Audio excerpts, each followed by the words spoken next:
Sound asleep. What's wrong? Hey, hey, ho, ho. Donald Trump has got to go. Hey, hey, ho, ho. Donald Trump has got to go. Hey, hey, ho, ho. Donald Trump has got to go. Hey, hey, ho, ho. Donald Trump has got to go. Hey, hey, ho, ho. Donald Trump has got to go. Hey, hey.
want? Justice. So when do we want it? Now. And if we don't get it, shut it down. And if we don't get it, shut it down.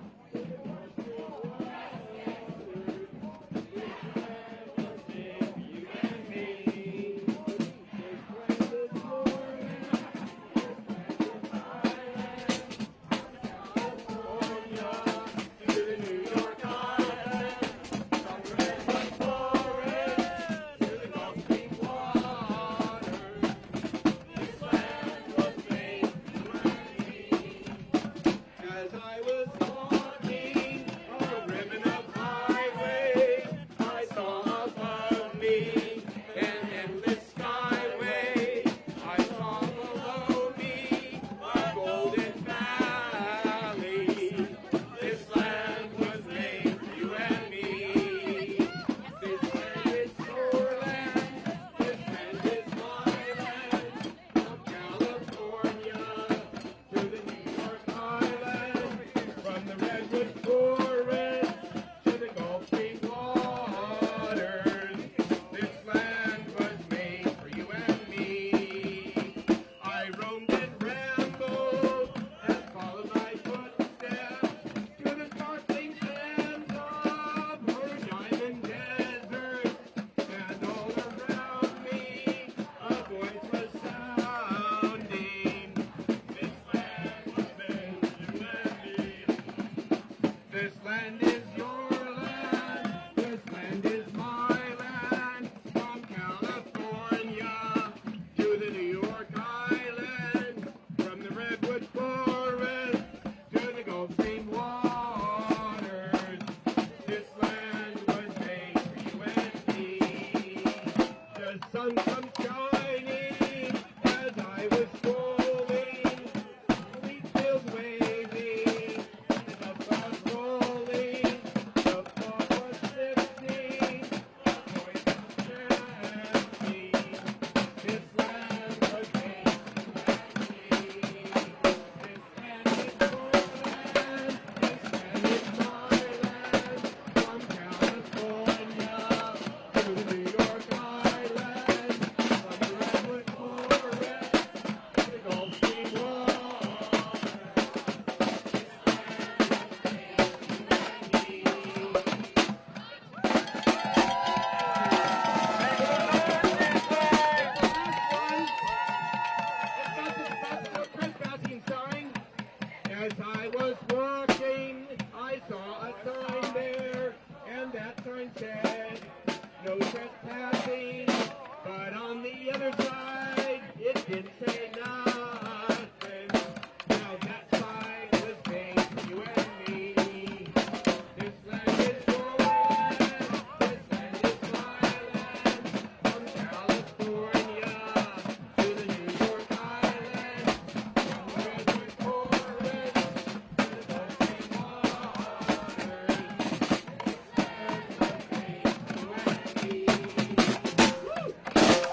already gone.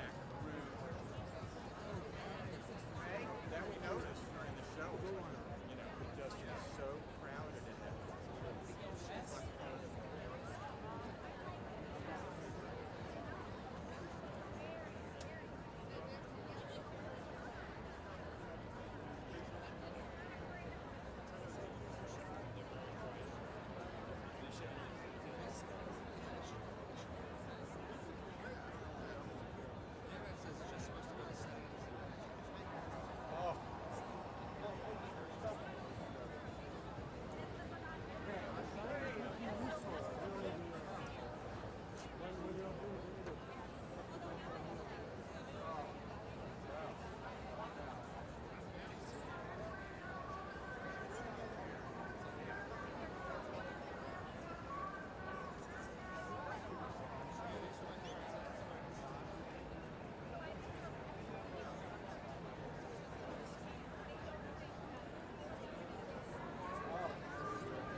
kings, no crowns.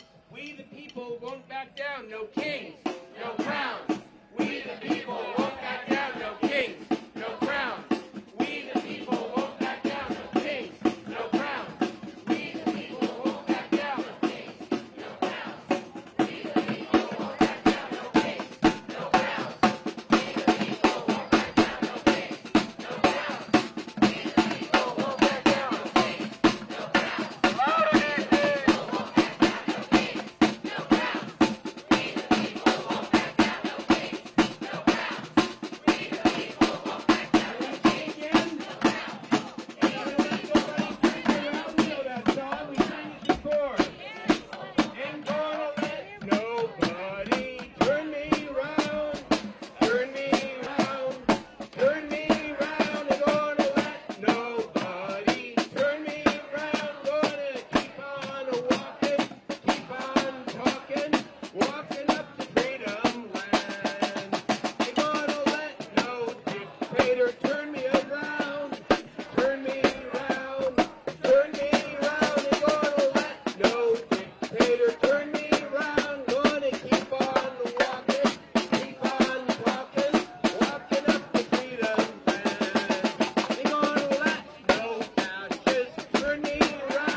Handcuffs and we will shout.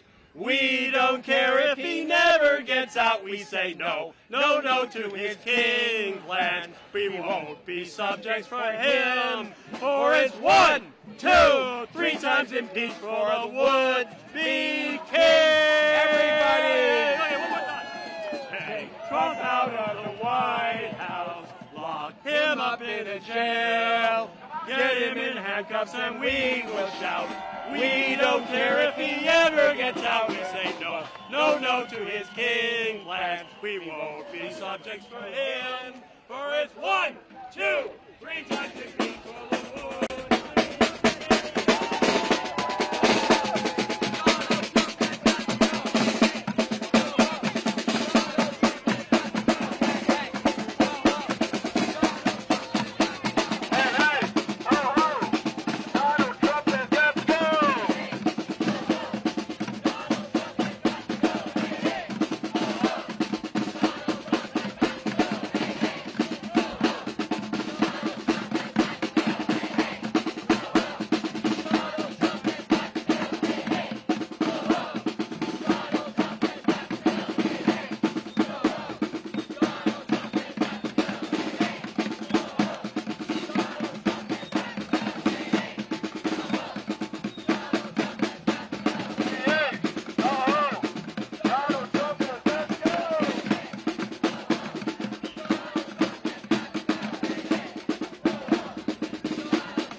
ISIS off our streets!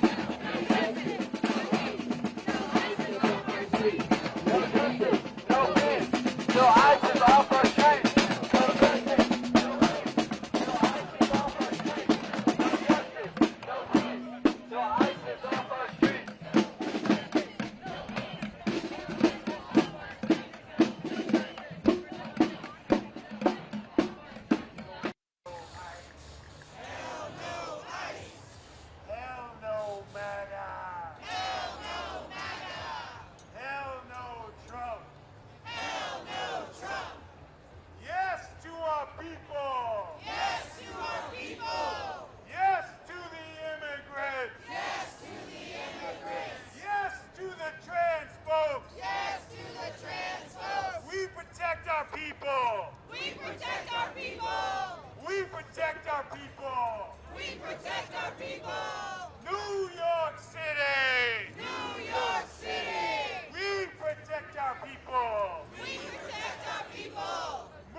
did my research. It said it was a rat.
The police and the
He cut down all the trees.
Small step right here.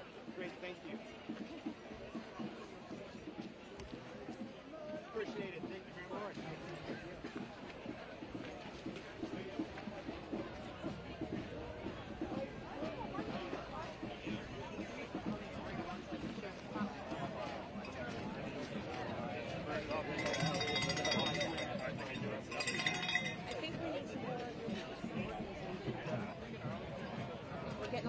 we're playing a little loose right now.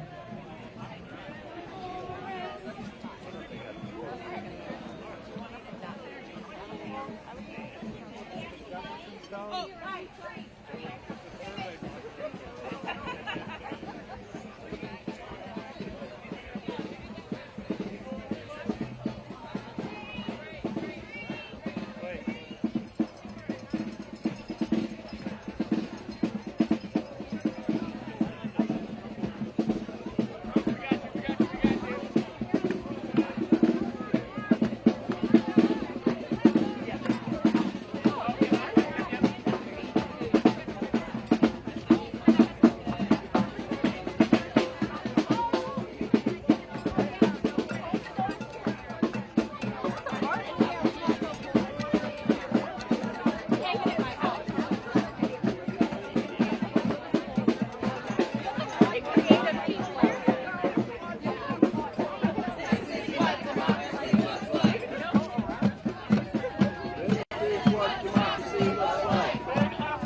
What democracy looks like.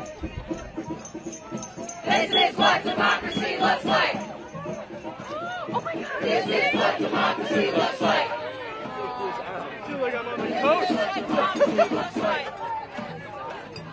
Oh, I feel like I'm back in Galveston.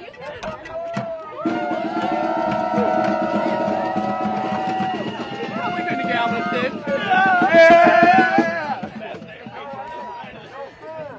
Immigrants are welcome here.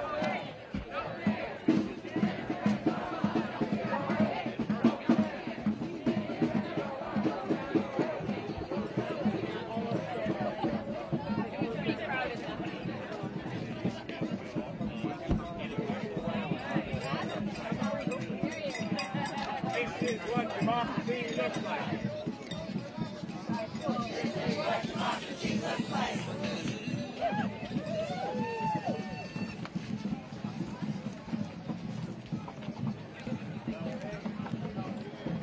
Immigrants are welcome here. No hate, no fear. Immigrants are welcome here. No hate, no fear. Immigrants are welcome here. No hate, no fear. Immigrants are welcome here. No hate.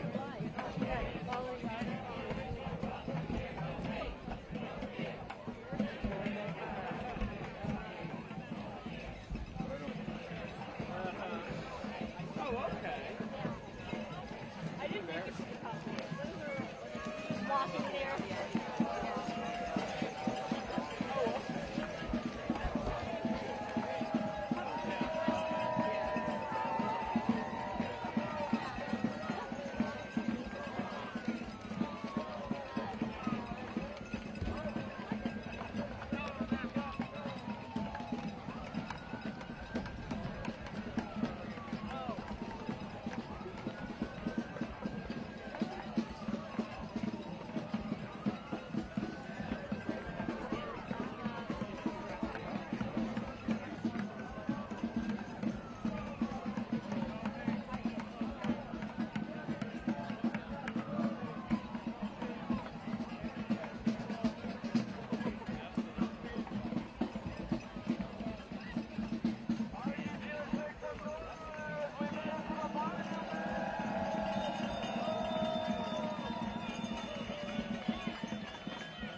She was near the chip. If you can hear me, clap right. If you can hear me, clap twice. If you can hear me, clap 3 times. How do y'all feel about our sound system? We're going to do better next time. If you'd like to help us buy a sound system, I'm only going to say this once because Lisa hates it. We've got a little contribution box up here to defray the expenses associated with the march and buy us a better sound system. Don't feel any pressure. We also have free buttons. Big round of applause for Bob, who made enough buttons for almost everybody here. And the incredible logistics of the march and all the banners and the signs. Bob, thank you so much. And our wonderful marshal captains, Julia and Dave, and the 20 folks who volunteered as safety marshals. Some of them for the first time. Let's give it up for the marshals.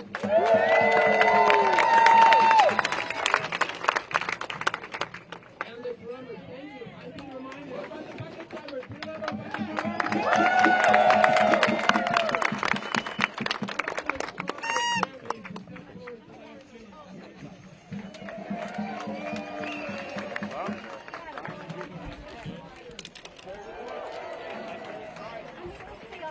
Women, people do things like this. A man can never. Take care. Good luck.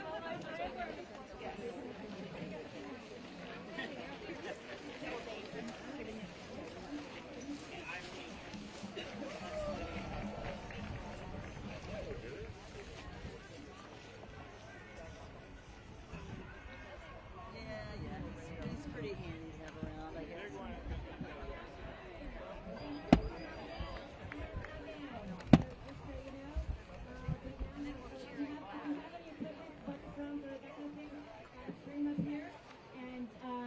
Yeah, thank you guys all. It was just amazing.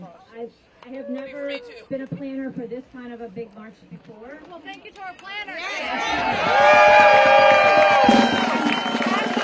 And be confident and go, yeah, keep resisting. Take to the streets, always. Yeah, if you're a Virginian or a New Jerseyan, election's happening right now. I wanted, the signs are so creative. I'm going to give a few shout-outs. Woman here's got a sign. Turn it around. As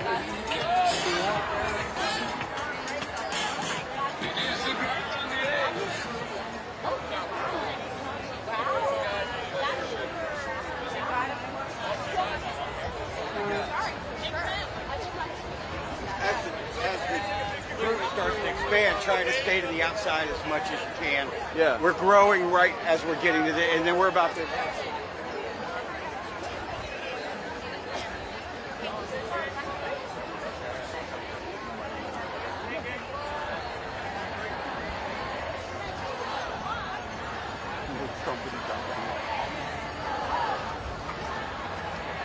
To be part of the team that designs and paints banners. Put your hand up. Anybody think that? We need banner painters. We need more people like Marcos and Sal who designed and organized the banner painting. Who here thought, maybe I could be a marshal? We're going to be twice as many people next time. We're going to need more marshals. Who here is willing to think about being a marshal? Okay, that's the future marshal. Lisa. Hey, so some of the photographers would like us to turn around so that they can get a shot looking at the Washington Monument. So if everybody can turn their signs around, that would be awesome. People with your back against the monument. They're going to take a shot back there.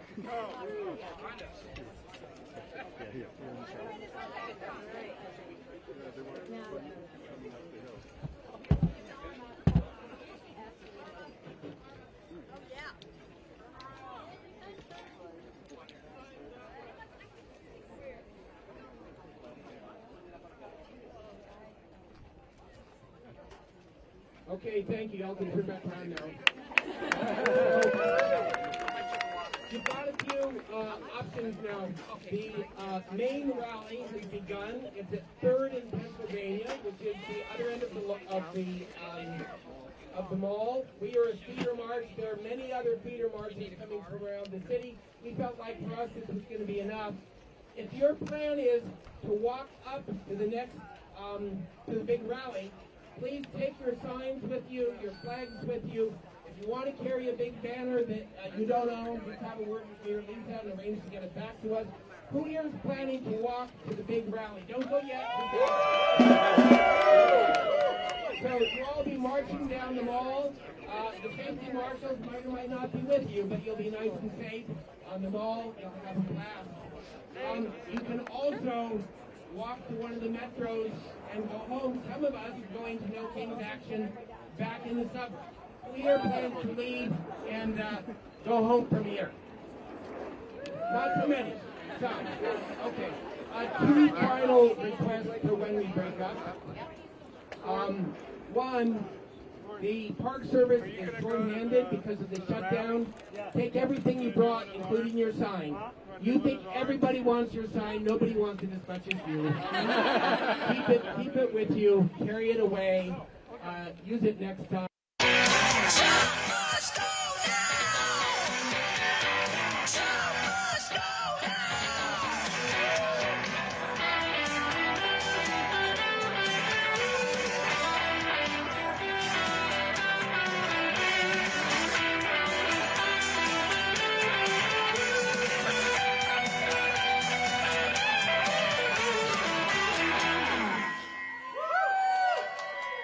Thank you all, thank you all. Let's hear it one more time. Trump must go now.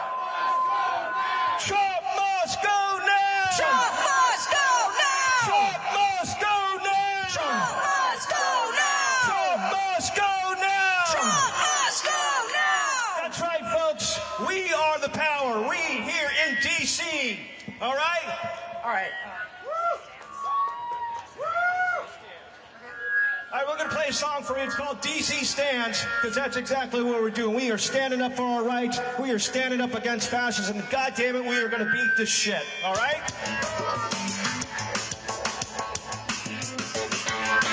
DC stands, we fight the power. Truth and justice this hour. Justice rings from street to street. Justice rings from street. Every step we won't retreat. Every step we won't retreat. Hey, ho, ho. Hey, hey, ho, ho. Fascist rule has gotta go. Fascist rule has gotta go. Rise up, hold the line. Rise up, hold the line. DC stands, we all unite. We call out.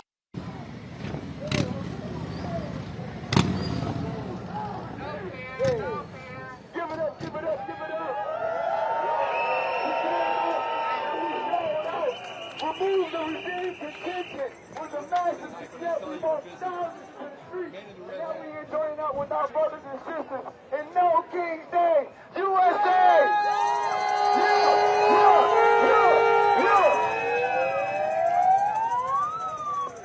I said No King! Hey!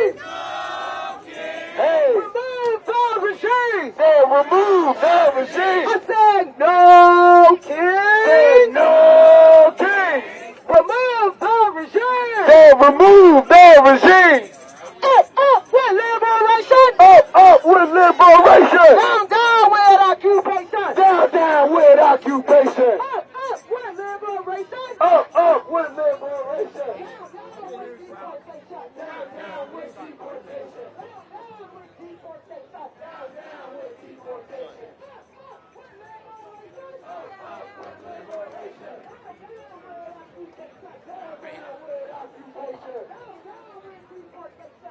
Down with deportation.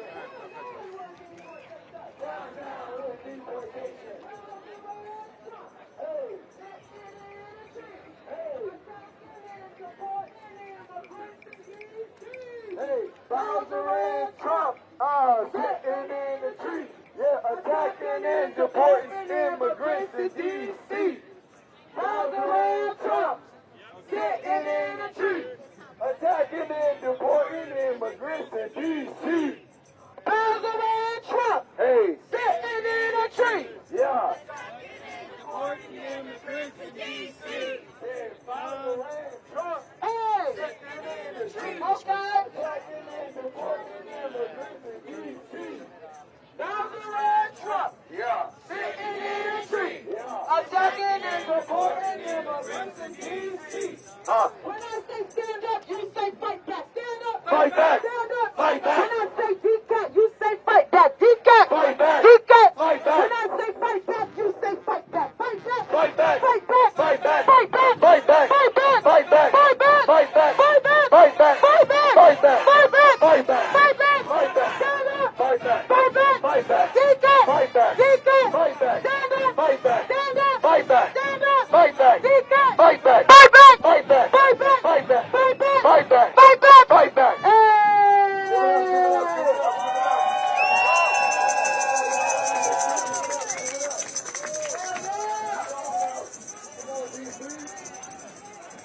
Donald Trump, you're such a clown.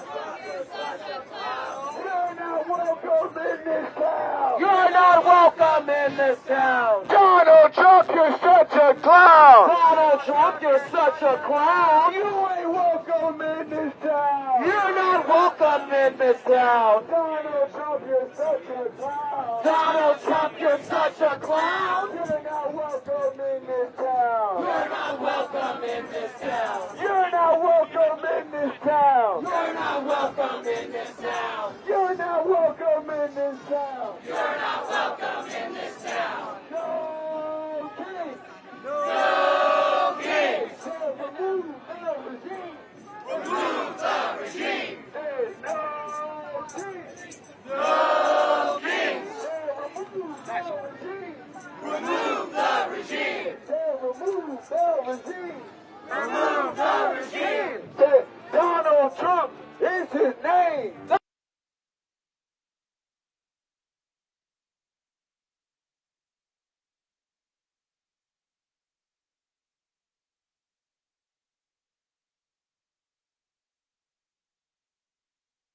Donald Trump is his name. Supporting families is his game. Supporting families is his game. Donald Trump is his name. Donald Trump is his game. Jailing babies is his game. Jailing babies is his game. Donald Trump is his name. Donald Trump is his name. Killing babies is his game. Killing babies is his game. The working class is our name. The working class is our name. Protecting families is our game. Protecting families is our game. The working class is our name. The working class is our name. Fighting fascism is our game. Fighting fascism is our game. The working class is our name. The working class is our name. Defeating racism is our game. Defeating racism is our game. Defeating racism is our game. Defeating racism is our game. Feeding families is our game. Feeding families is our game. Universal health care is our game. Universal health care is our game. Universal health care is our game.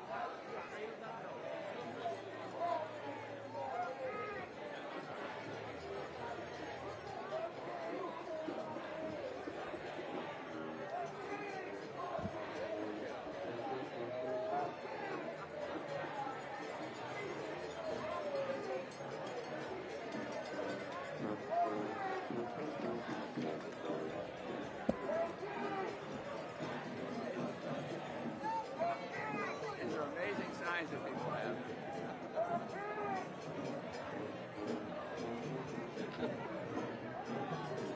My costume's been around since the War of 1812. Former U.S. history teacher defending the Constitution. What's special about this particular rally for you? We got to point out to the country that people are paying attention, that 49.9% of the vote is not a mandate to rip apart the Constitution. Anything else you want to add? How about saving the civil service? Would you like to give me your name and spelling and Okay. age, Reuters, Okay. age, Yeah, my nephew worked for Reuters.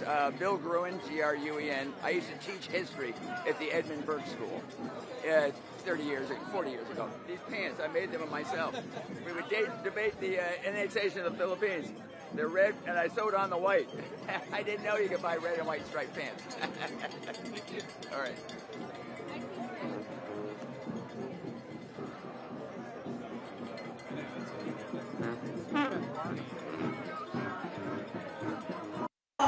Of the Trump regime, the fall of the Trump regime, the fall of the Trump regime. Here in this region, trading and living in peace with one another until people wearing collars like me decided to displace them. And so we gathered to remember that the land that we stand on is sacred land. And we acknowledge those who have come before us. We acknowledge the descendants of formerly indentured servants, then becoming slaves who traded with those indigenous Americans on this land. And so you are standing on holy ground. Amen.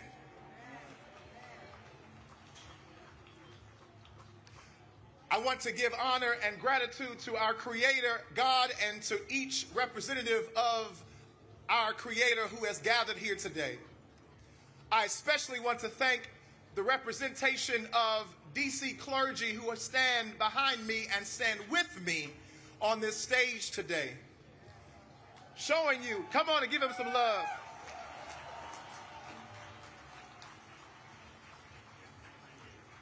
Standing with me today is Pastor Mark Thomas.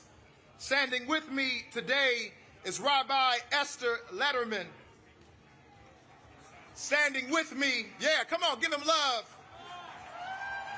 Standing with me today is Pastor Christopher Zacharias and Reverend Anthony Moore and Reverend Gail Fisher Stewart and Minister Stephanie Thomas Gordon and Brother Sim Singh Atariwa, and Reverend Terrence McKinley and Sister Nada Zaldi.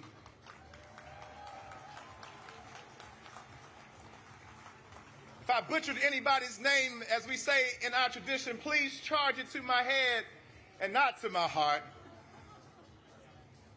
In my tradition, there is a story in the book of Daniel in the 3rd chapter.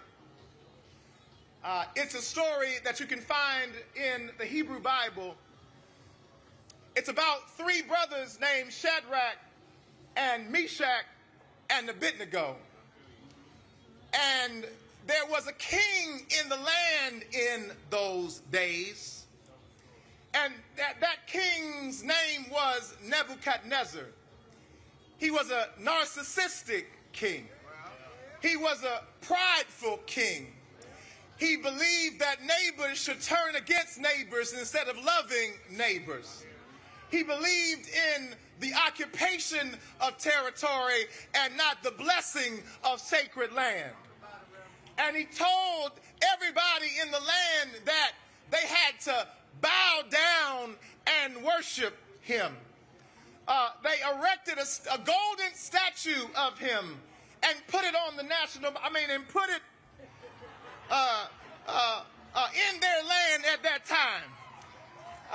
And those 3 brothers who were gathered there, those 3 sacred vessels of holiness, they refused to bow to that king. And I just believe that we have a few folk who are here today who are willing to stand with me and simply say, we will not bow.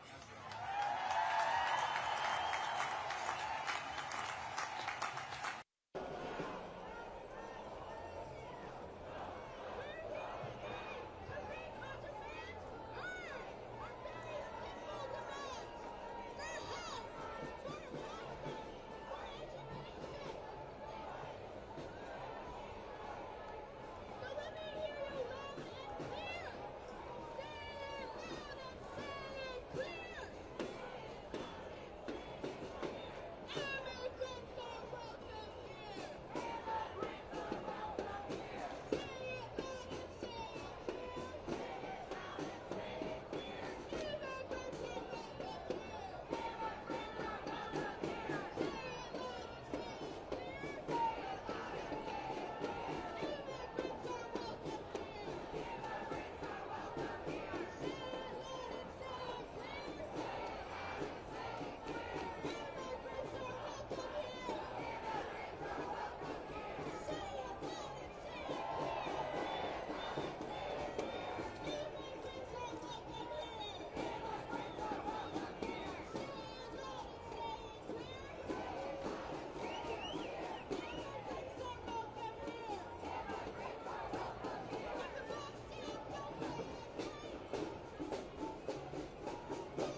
Gotta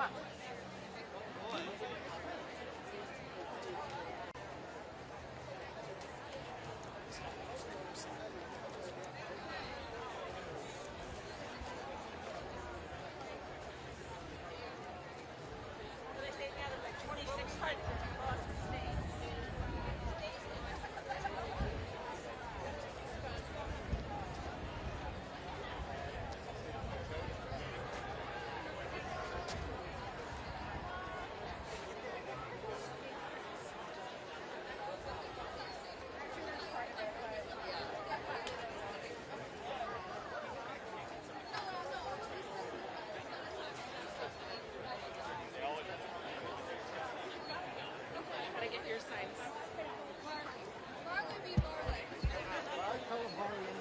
Yes, let's go out and get one and pass them out. How many guys go together? Bring.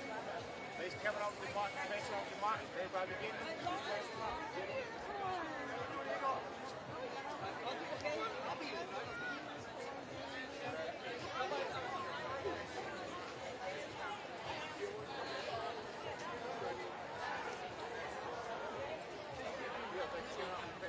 A lot of intelligence to twist their minds out.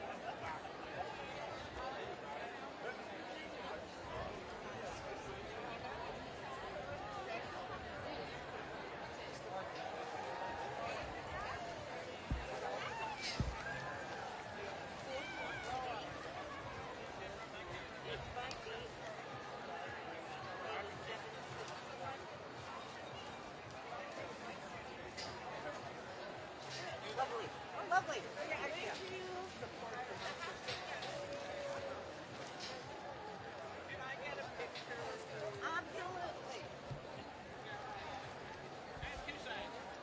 Oh, someone.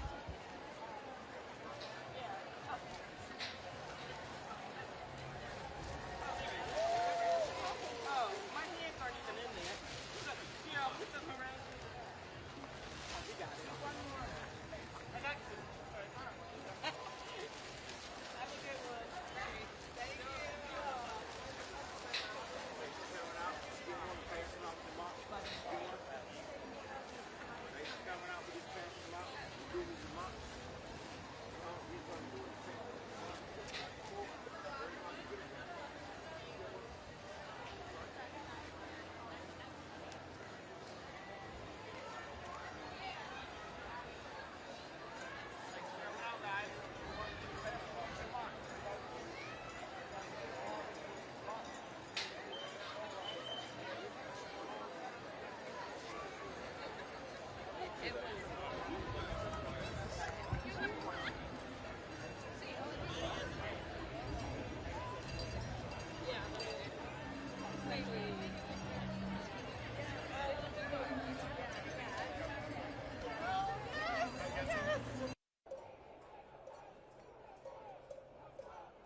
am everything Donald Trump loves. I am the Trump trifecta. I'm also a bit of a socialist. But shh, don't tell Stephen Miller. He alarms quite quickly. Can I just say, it is so heartwarming to see so many of you out here in D.C. today. D.C., make some noise. We need to make sure today that they hear us in the White House and in the Capitol. All week, I've heard Speaker Mike Johnson and Republican members of Congress say that this rally, the No Kings rally, is a hate rally. A hate rally. The people who can't get through a single day without hating on late-night comedians and overweight soldiers and Muslim politicians and Mexican immigrants and Palestinian refugees and black women and transgender kids and peaceful protesters and Mr. Fricking Potato Head, they are lecturing us on hate? Really? I'm not here out of hate. I'm here out of love.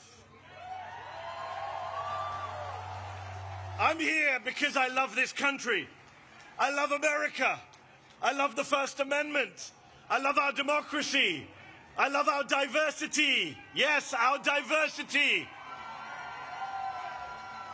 And I am not willing to sit back and watch our glorious American multiracial, multicultural, democratic experiment, our constitutional republic, destroyed by the guy from Home Alone 2. Not going to do it. Because I did not inherit America. I did not inherit America. I chose America. I wasn't born here. I immigrated here. And we immigrants, we love this country often more than the people who are born here. Because we chose to move here, live here, swear an oath to the Constitution here. An oath that the guy down the street violates every morning and every night.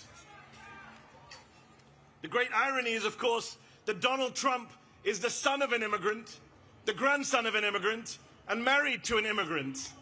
In fact, 2 of his 3 wives were immigrants, proving yet again that immigrants will do the jobs that even Americans are not willing to do.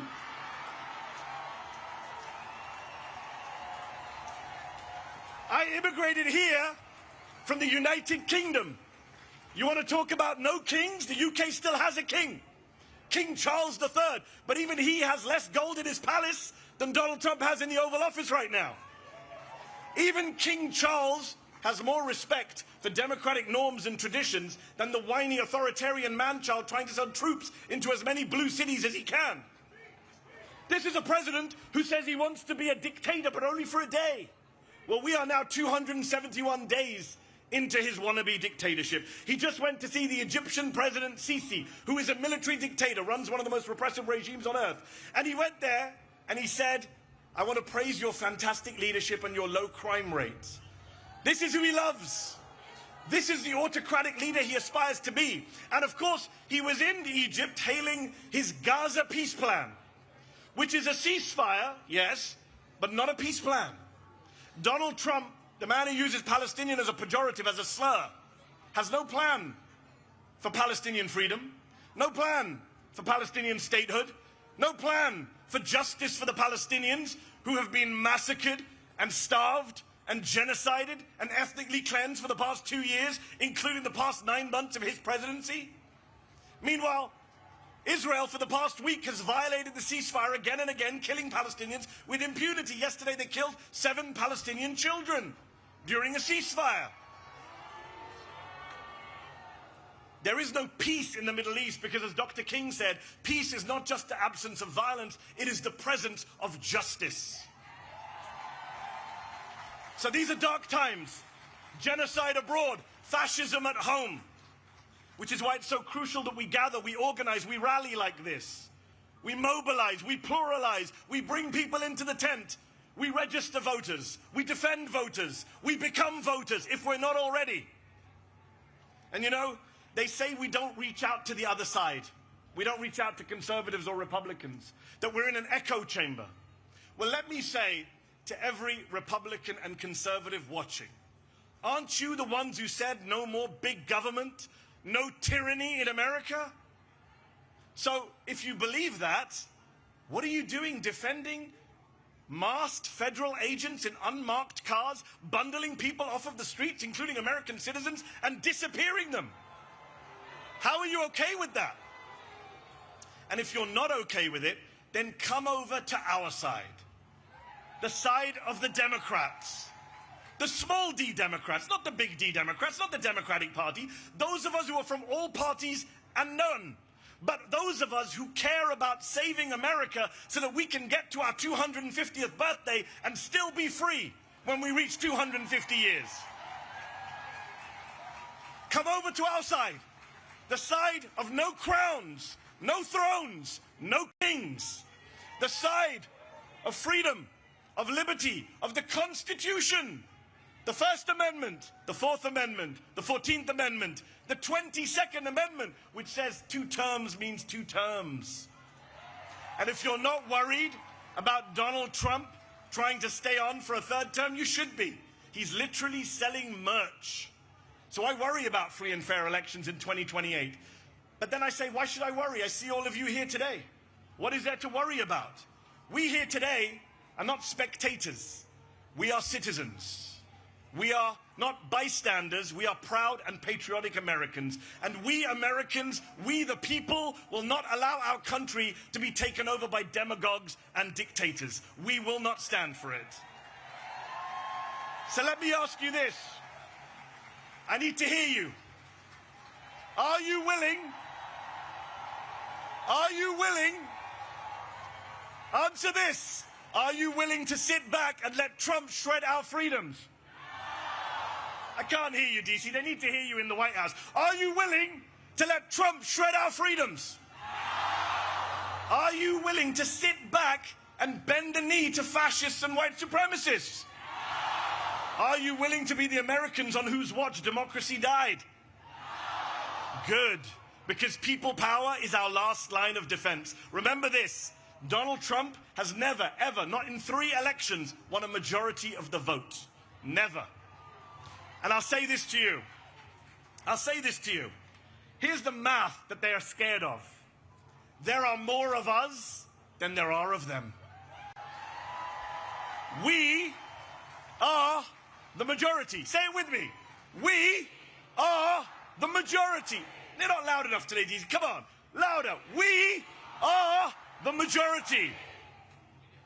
Yes, we are. And we have no intention of losing our country, our democracy, our freedoms to that twice impeached convicted criminal and his gang of grifters. No way.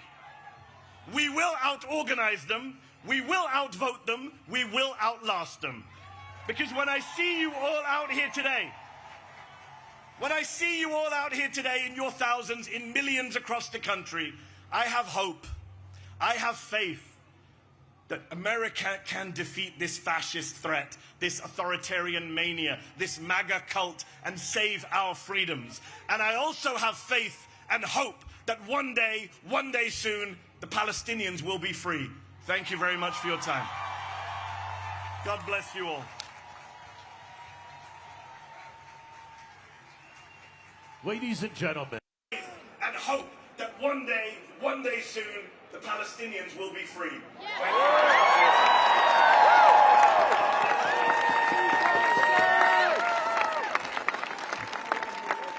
Ladies and gentlemen, let's give a warm Washington, D.C. welcome to Deirdre Schiefman, Chief Political and Advocacy Officer of the American Civil Liberties Union.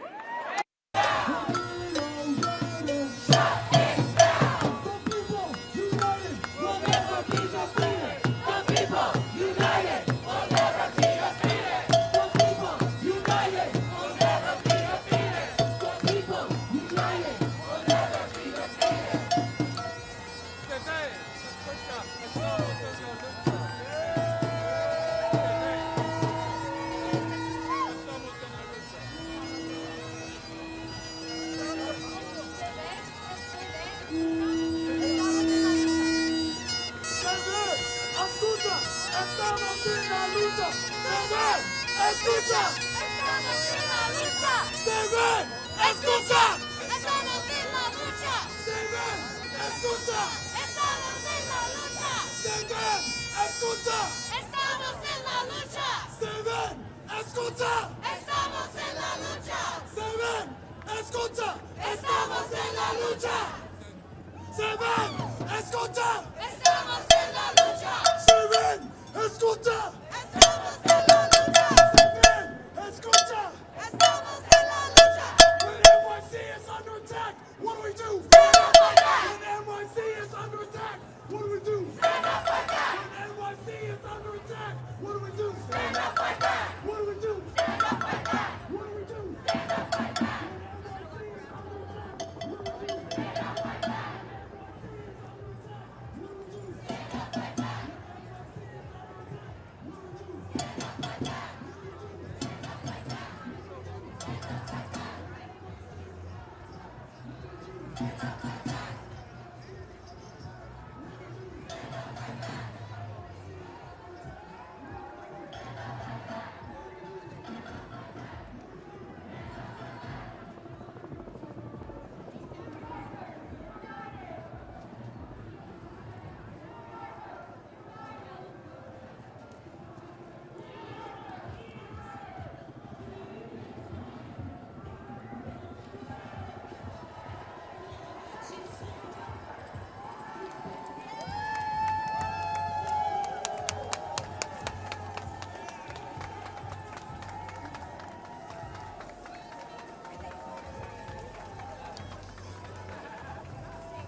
Hey!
Oh, sorry. Do you want to just walk up?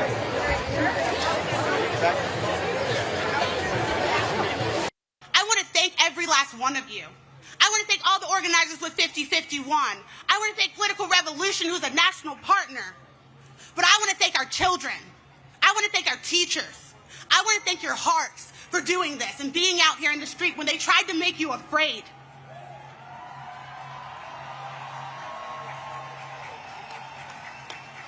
The message today will be crystal clear, and they won't be able to ignore it.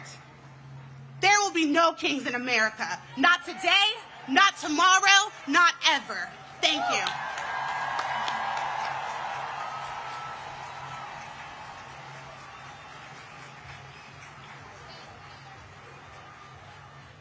Please welcome to our stage Oliver Marino from Immigrant Legal Resource Center and member of El Colectivo de Familias Migrantes, and Afeni Evans, community organizer with the Fair Budget Coalition.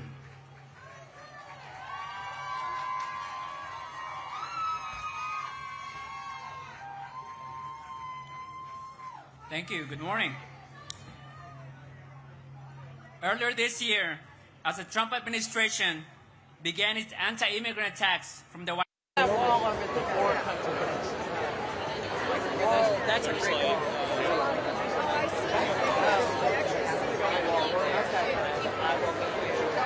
I think I see it. Walk to the rainbow. Rainbow with a skull.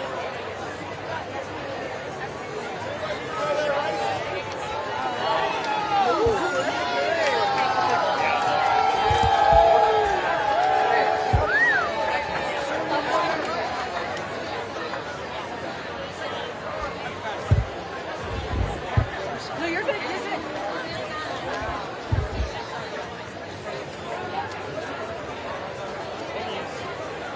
Yeah, I see the red tent. All right, walk. This is still happening. Just a few blocks from here, people have been racially profiled, handcuffed, and put in vehicles and taken.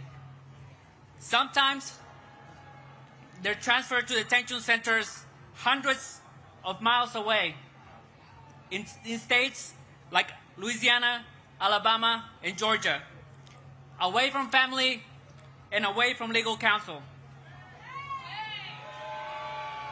And to be clear, here in D.C., the anti-immigrant attacks have come not only from the White House, but also from our own mayor, Mayor Bowser. Mayor Bowser tried to repeal D.C.'s Sanctuary Values Act, a local law that limits collaboration between MPD, the local police, and ICE. But while politicians have failed us, it's been D.C. residents that have stepped up. We have seen our people go out and film ISIS abuses in the streets, share Know Your Rights information, provide mutual support to families of people detained, and organize to protect their immigrant neighbors. This is the moment to show solidarity, to reject attempts to dehumanize and criminalize our immigrant community, to hold our elected officials accountable, and to force them to stand up to an authoritarian administration that does not care about due process and people's constitutional rights. In order for the Trump administration to carry out its plans, it needs compliance from the public and from local governments. We must not comply. We need to do all that's in our power to protect immigrant families and our neighbors. We need us. We need you. We need each other to protect families, not feds. Thank you.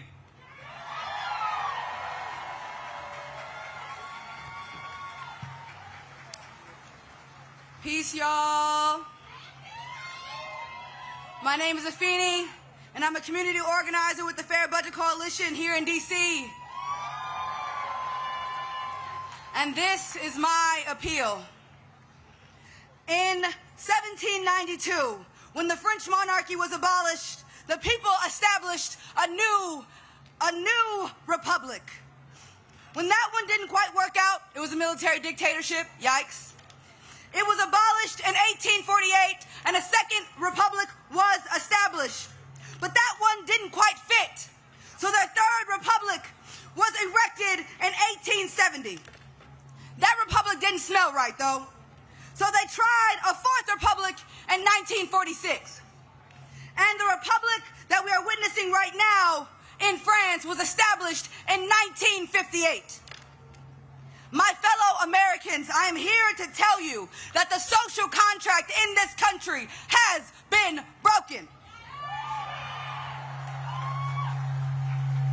Decades of movement work, progress, and struggle have been wiped out by Christian nationalists who seek dominion over every aspect of our lives. Long before ICE started terrorizing our streets, the police were gunning down black people in their homes, their cars, and in the streets in front of their communities. The construction of cop cities and the strengthening police state have threatened our urban centers for years. This current escalation in state violence is nothing more than an extension that the violence that marginalized communities have been bearing the brunt of. This republic was sold as our American dream. Home of the free, land of the brave. Yet, it has produced the outcome that we are currently experiencing. A system that edifies oligarchs and creates false monarchs. The society that we live in is what got us here. It is what brought us to this fever pitch, but we do not have to stay here. Now, more than ever, we need to reimagine a society that holds all of our humanity to the highest priority. We need a humane economy. We need well-funded public education. We need affordable housing and health care that does not bankrupt families that are just trying to get by. We need strategic youth investment in music, arts, and recreation. Our children need access to full, clean water and fresh food. In this moment, we need community, we need compassion, we need love and radical imagination, and most importantly, we need each other. Because the social contract has been broken, but we, the people, must revive it.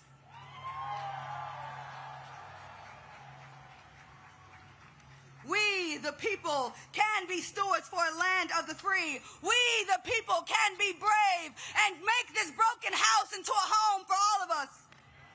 Because we are the source of power in this country.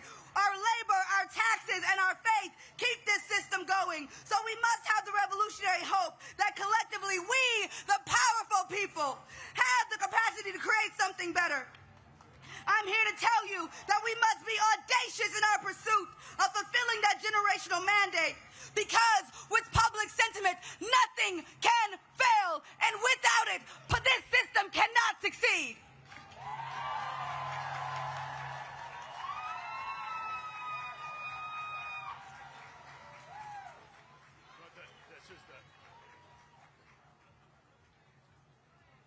And now, welcome to the Snow King stage, an American science educator, engineer, comedian, television presenter, inventor, keynote speaker, and author. He is a respected champion of scientific literacy who has challenged opponents of evidence-based education and policy on climate change, evolution, and critical thinking. Please welcome Bill Nye, the Science Guy. Woo!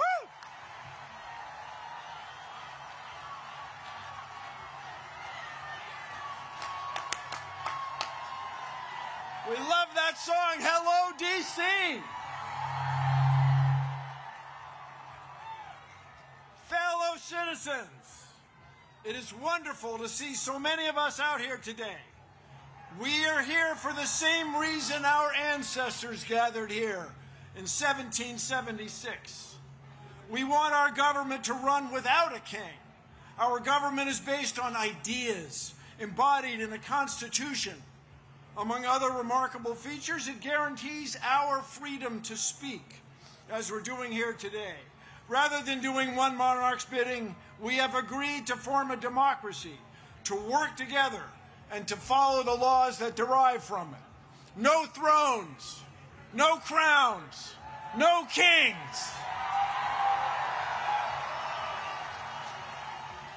As many of you know, I am a native Washingtonian. I grew up here within the city boundaries. And when you grow up here, the affairs of the federal government are very much a part of your life. I remember well sitting on my father's shoulders and waving to astronauts as we, as a nation, celebrated their accomplishments back in 1964. In 1964, that was the first year my parents could vote for president as citizens of the District of Columbia. We still do not have voting representation in the district. Someday, perhaps. I remember well Martin Luther King's dream and Resurrection City, the plywood structures on the National Mall erected to house protesters who came to town demanding equal rights and opportunities, barely a month after Dr. King had been assassinated. I remember well the Vietnam War. The mall was shoulder to shoulder, much as it is today. Traffic stopped citywide. The protest movement expanded. There were protests around the country, and the war was ended. We are protesting in the same fashion today.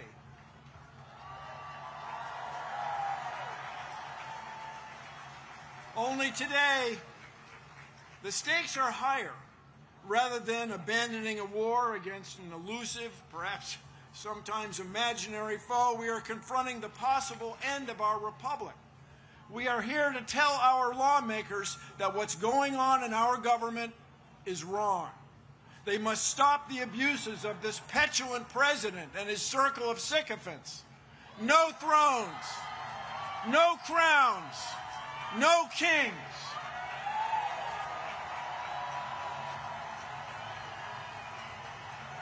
This president and his associates cannot tolerate dissent.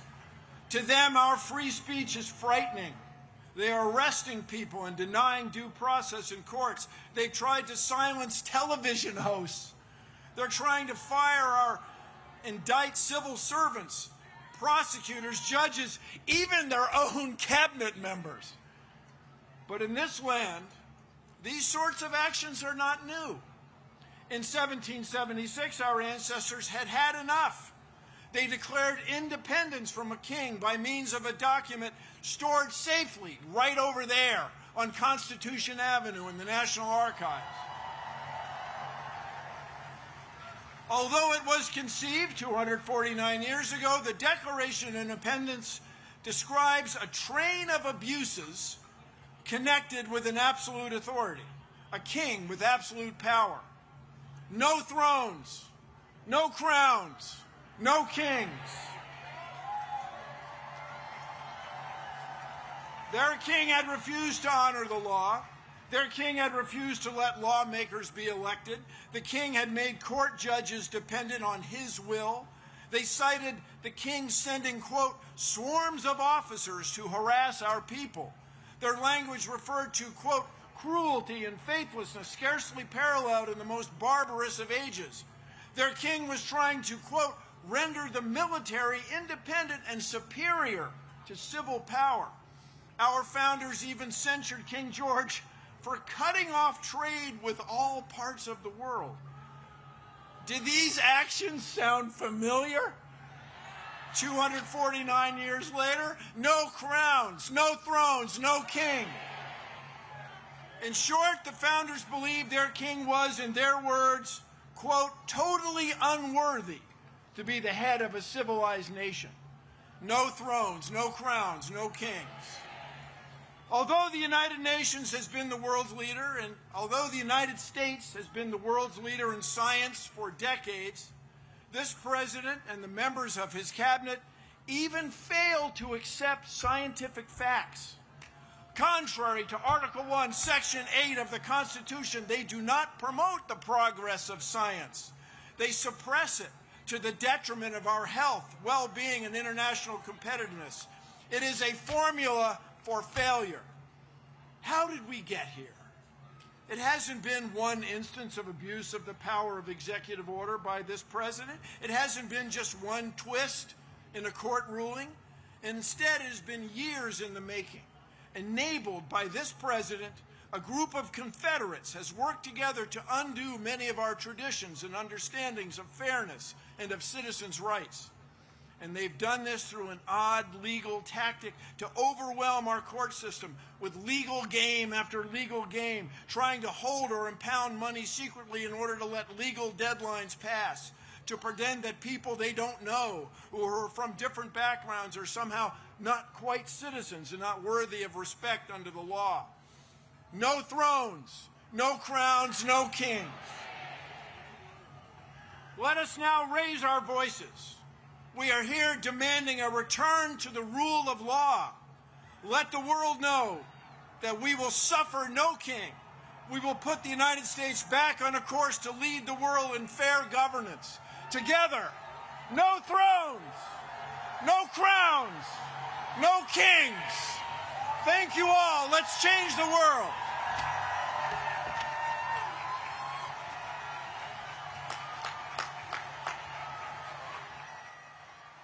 Ladies and gentlemen, now please welcome I-Jen Poo, a care advocate and organizer who serves as executive director of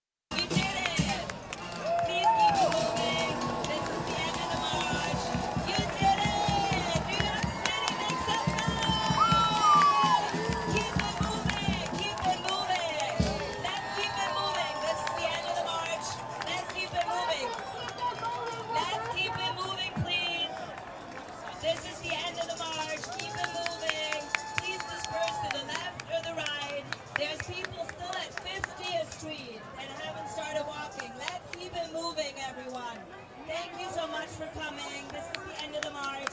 Please disperse to the left or the right. This is the end of the march. Please keep it moving. Yeah, please keep the intersection clear.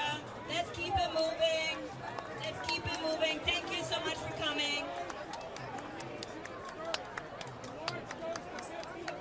Let's keep it moving, everyone. This is the end of the march. Thank you so much for coming. Let's keep it moving so everybody gets to disperse. Left or right? Left or right? Let's keep it moving. This is the end of the march. Thank you for coming. Let's keep it moving. Left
This idea has been a constant for 249 years, since the Declaration of Independence, and the notion made famous by the Gettysburg Address of a government by, for, and of the people.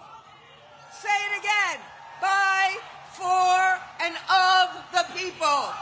Now, we know the founders were not perfect, but they had one abiding principle, and that is and was that we as a nation should never, ever again be ruled by a tyrant or a king.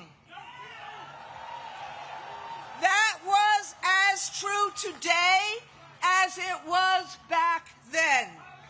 And that is why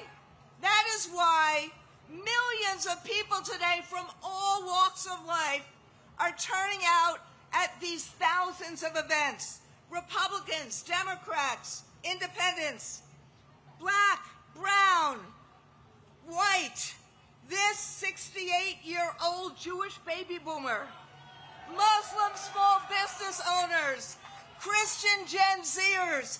This is, as iGen said, we are the majority of America. And what do we want? What do we want? We want the promise of America for everyone. We want a voice in our future. We are standing up in peaceful, patriotic protest, just like our founders called out. No thrones, no crowns, no kings. We are standing up because we don't want our streets militarized. We don't want our neighbors disappeared by masked Asians. We don't want our colleges forced to sign loyalty oaths. We don't want, what? We don't want public officials arrested on trumped-up political charges. And, this is a little different, we want our federal government to fix the healthcare crisis that was created by the big, ugly bill Republicans passed in July. We want a president who will keep healthcare premiums down, bring down the cost of groceries and housing, strengthen public schools, make college affordable, and embrace workers' rights. Again, what is radical about any of that? Exactly. We want the president to spend his time solving our country's problems, not settling scores with political opponents. We want a future that is based on fairness and justice and the rule of law, not chaos, corruption, or cruelty. So, I'm going to end with a couple of labor slogans here. Because, my friends, we are in an existential fight. And right now, we all have to organize and be stronger and bolder because no one is going to save us but ourselves. So, we got a lot of sayings in labor, but the first one is, when we fight, when we fight, when we fight, and the second is, the people united will never be defeated. The people united will never be defeated. The people united will never be defeated or divided. Either one is fine. So, are we united today? Will we fight for our democracy? Will we fight for the promise of America? This is about loving America, right? So we're sending a clear message to the president. Rather than smearing those calling out problems, solve those problems. So today, no kings. Tomorrow, freedom. Today, no kings. Tomorrow, freedom. The masked men to let them go home to their kids. Rapid responders and everyday citizens are being intimidated, beaten, tear gassed, simply for recording, for honking their horns, for blowing a whistle.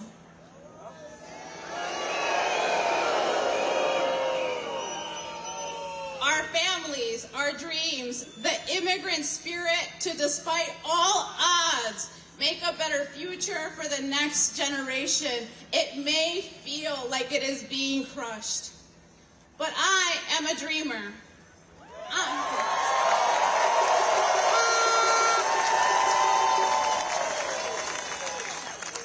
I know what it's like to come home when you are 5 years old and your dad is not there. And I am still standing.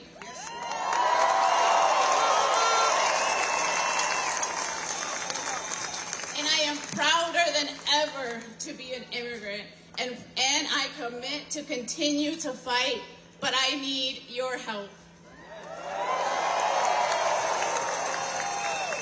Here's how you can help. Join a rapid response network. Visit, shop, eat in our towns, in our neighborhoods. Cicero, Hermosa, Belmont Cragen, Little Village, back of the yard.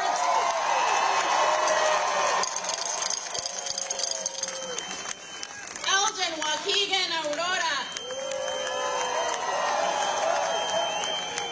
Donate to our organizations. Donate to the Resurrection Project. Donate to ICIRR. Donate to OCAD.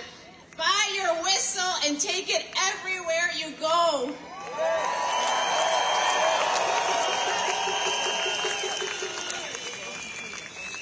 All of this will help, but we need it to stop. We need more than help. We need this to stop. So I am asking you to help us. Share the videos on social media. Make sure the world knows what is happening.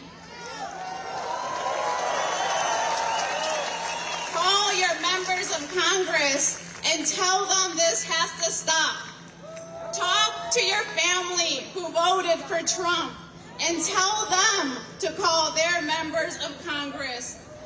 Tell your boss, tell the companies you work for to take action and say this has to stop. Public opinion is shifting, but we have to make it faster.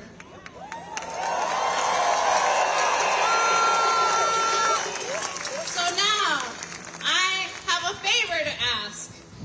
Our people are at home right now, and they are in a lot of pain. So I'm wondering if you will repeat after me and send a message to them.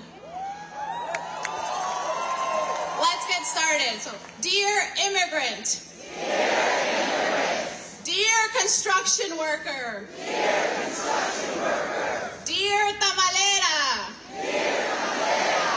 Dear car wash worker. Dear immigrant mom, dad, grandma, grandpa.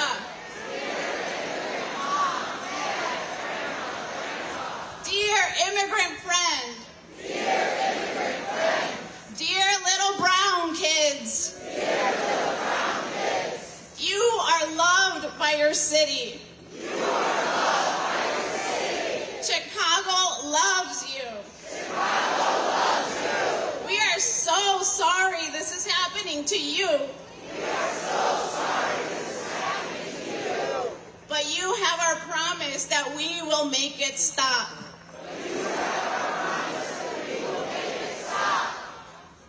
Inmigrantes, Proyecto Resurrección está con ustedes.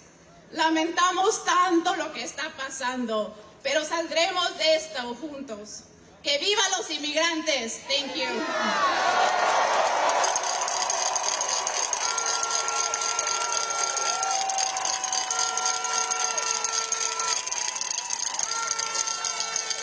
Thank you, Erendira. Our next speaker has been working to protect all Chicagoans. He has signed executive orders to resist these attacks and these unlawful attacks from the federal government. Please join me in welcoming the mayor of the great city of Chicago, Mayor Brandon Johnson.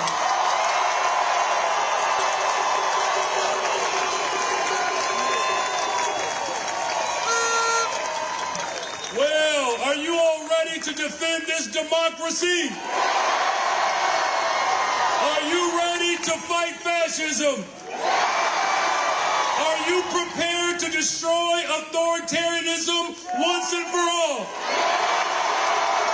Well, let the world hear you. No kings. Now listen, there are those in this country that have decided, after the behest of this president, to declare war on Chicago and American cities across this country. They have clearly decided that they want a rematch of the Civil War. But we are here to stand firm, to stand committed, that we will not bend, we will not bow, we will not cower, we will not submit to the authoritarianism that is coming down.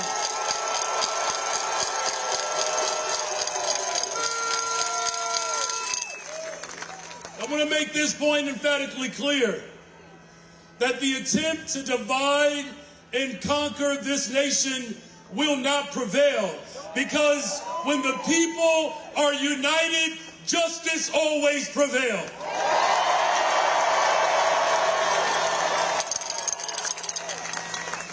Donald Trump is using ICE as his private, militarized, occupying force.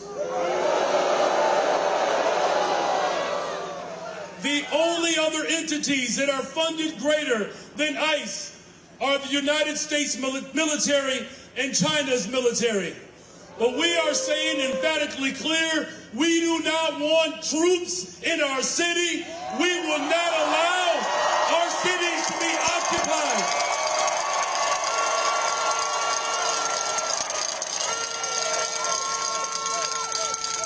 Now here's the last and final point.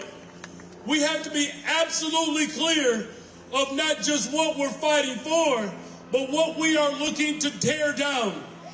Donald Trump just shifted the largest concentration of upward wealth into the hands of the ultra-rich and large corporations in the history of this country.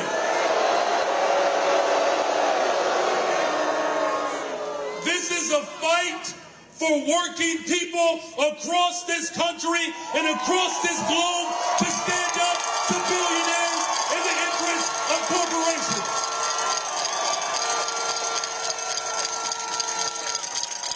Now, there are some billionaires and corporate leaders that want us to have sympathy for them, and they have just received the greatest tax cuts at the expense of health care and housing and education and transportation and good-paying jobs. So here's what we need to do in this moment. If my ancestors, as slaves, can lead the greatest general strike in the history of this country, taking it to the ultra-rich and big corporations, we can do the same today. I'm calling on black people, white people, brown people, Asian people, immigrants, gay people from around this country to stand up against tyranny and to send a clear message to the ultra-rich and big corporations. We are going to make them pay their fair share in taxes to fund our schools, to fund jobs, to fund health care, to fund transportation. Democracy will live on because of this generation. Are you ready to take it to the courts and to the streets? Cities around the world, we are declared that we will defend our democracy. We will defend our humanity. We will tear down tyranny, and we will do it together. God bless you all. God bless the greatest city in the world, the city of Chicago.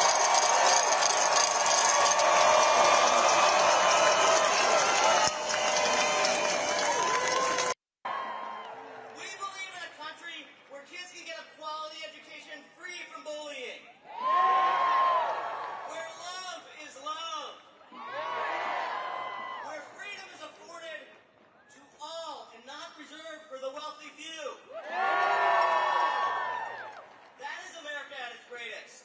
That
on stage with me today.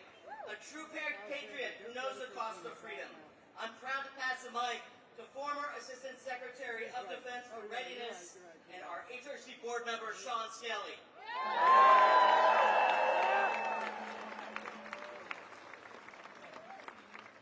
Good afternoon, DC. As Jay said, I'm Sean Skelly, a retired Navy officer, a former Assistant Secretary of Defense, and I serve on the board of the Human Rights Campaign. I'm a proud trans woman who loves our country. Who's put my life on the line for our country and our rights. And I will fight for it now using all the rights that the Constitution gives us, and I swore an oath to defend. I was proud to recently serve alongside thousands of transgender service members who have served with honor, skill, and courage.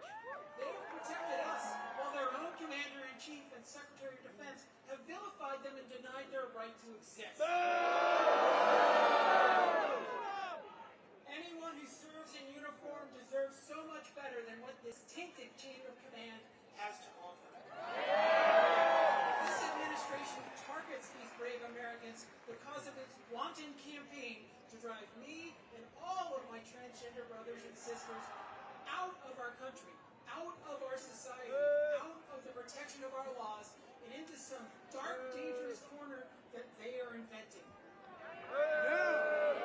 This wannabe autocrat can't allow transgender Americans to serve honorably and successfully in our military, which is the highest regarded institution in America, when they have chosen all transgender Americans, already some of the most at-risk and vulnerable people in this country, to be their autocratic other.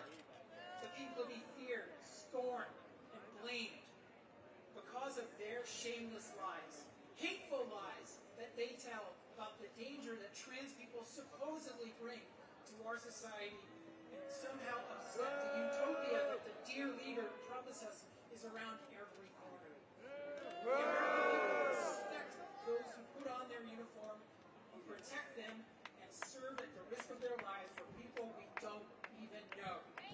We're here today because generations of Americans have bet their lives and their families' future on the promise of a more perfect union. The oath I took 10 times over 35 years of service in uniform and as a civilian means to every person who ever took it in good faith, and I'm going to quote the former chairman of the Joint Chiefs of Staff, Mark Milley, we don't take an oath to a king or a queen or to a tyrant or dictator. We don't take an oath to a wannabe dictator. We don't take an oath to an individual. We take an oath to the Constitution. Lives and lives are protected. To put it simply, no kings. No kings. We demand justice for our transgender service members.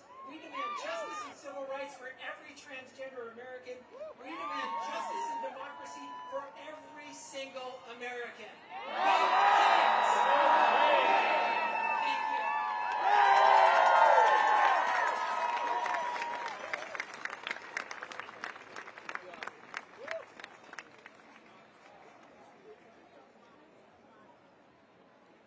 And now, please welcome to the stage, Needy Taylor, Executive Director of Harriet's Wildest Dream, and Taya Chatterjee, Executive Director of Free DC!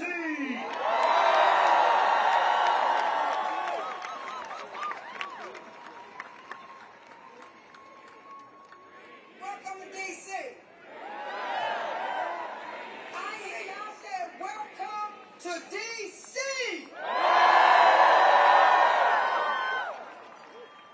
I'm Needy Taylor. I'm the co-founder and executive director of Harriet's Wildest Dreams, named after our ancestor Harriet Tubman. I'm also the co-founder of Free DC. I was born and raised right here in Southeast Washington, D.C.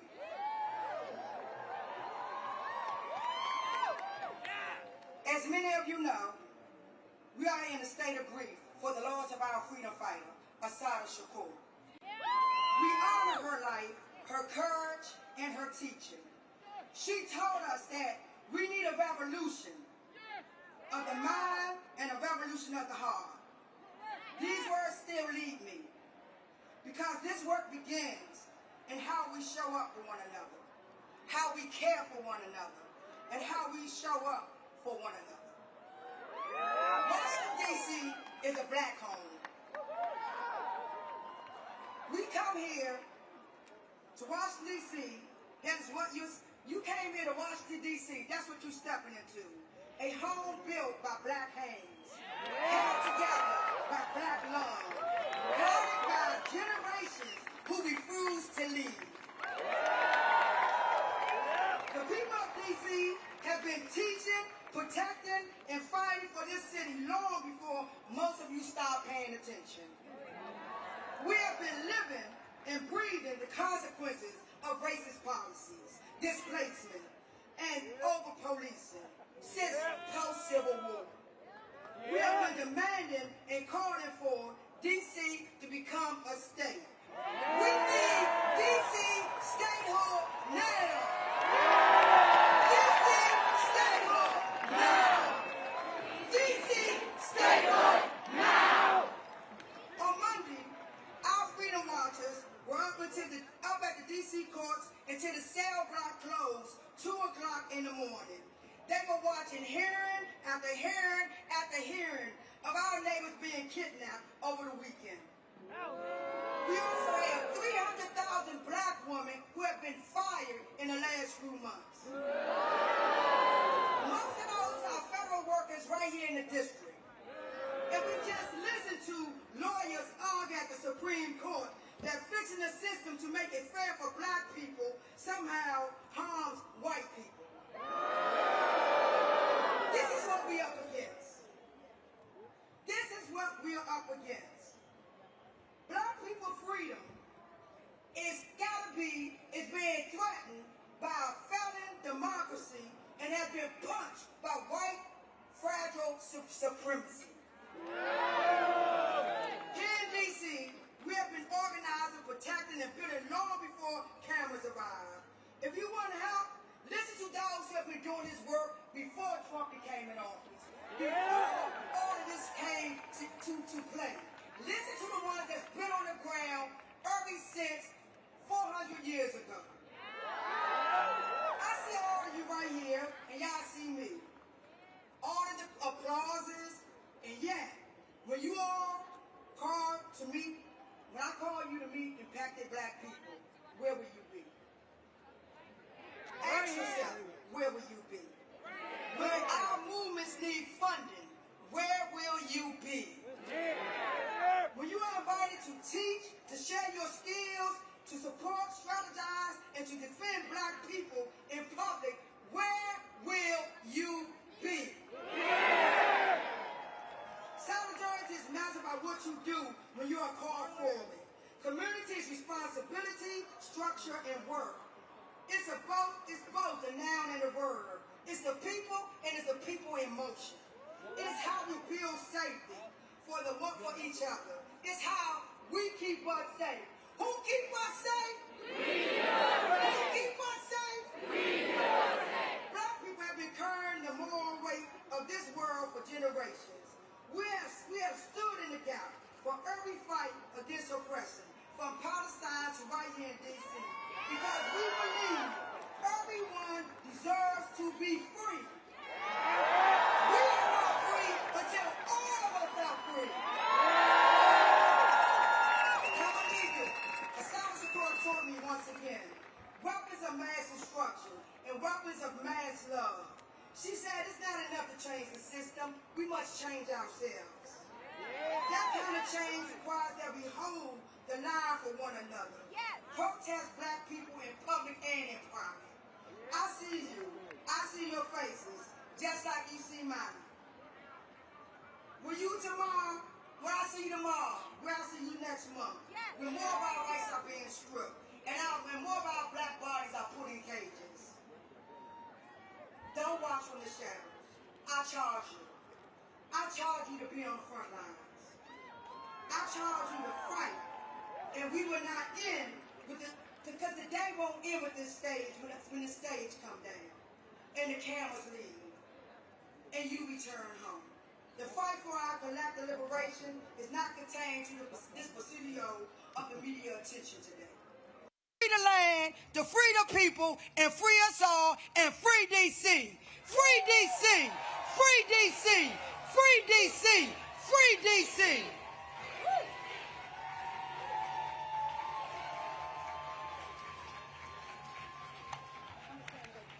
All right, my name is Kaya Chatterjee. Thank you so much, Nini. I am with Nini, one of the co-founders of Free DC and the executive director of Free DC. And we are the movement to protect DC home rule and win lasting dignity for the 700,000 people of DC. Let me hear you, DC.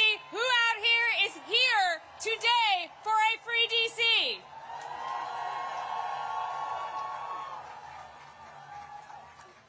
So DC needs to be free because what we are doing here today, right now, would not be possible otherwise. This president wants to silence dissent. He wants to silence protest. He wants to do that everywhere, and we saw him try to do that this week. President Trump and his allies lied about this very event that we are attending right now. He tried to get us all to stay away from here. But did we do that? Our right to protest is important everywhere, really it is, but there is nowhere that it is more important than here, in the capital of the country. We know what authoritarian rulers do. Authoritarians, they try to prevent dissent in the capital. They want to control capitals. They have tried to control capitals through the history of time and space because controlling a capital is a way to control a nation and a way to prevent the transfer of power. This president is no different from those authoritarians, and we saw that on January 6th, right? We saw that. And this president started attacking D.C. again the day he took office again. Today, we are in our third month of military occupation by armed forces from multiple other states in D.C. There are gangs of federal agents who are attacking our communities. And we've heard from so many people today that they've attacked our unhoused neighbors. They've attacked our immigrant neighbors. They've attacked black and brown neighbors. They've attacked our cultural institutions. They've attacked thousands of people who serve as federal workers. They've tried to take over our local police department. They put a disgraced Fox News host in charge of our local prosecutions. And on top of that, their allies in Congress are trying to pass dozens of bills, more than 24 budget riders that take away basic rights from the people who live in the capital of this country. This president is trying to instill fear among the people here. Exactly. We won't let him. We know better than that. We know better than that. We know what to do, right? We know what to do. The people of D.C. are joyful. If you could see what I see right now, you would see an amazing crowd all the way back to the White House full of joy. The people of D.C. are powerful. We are going to use that power. We have what it takes here in D.C., not just to resist this tyrant, but to actually take him out of power and win.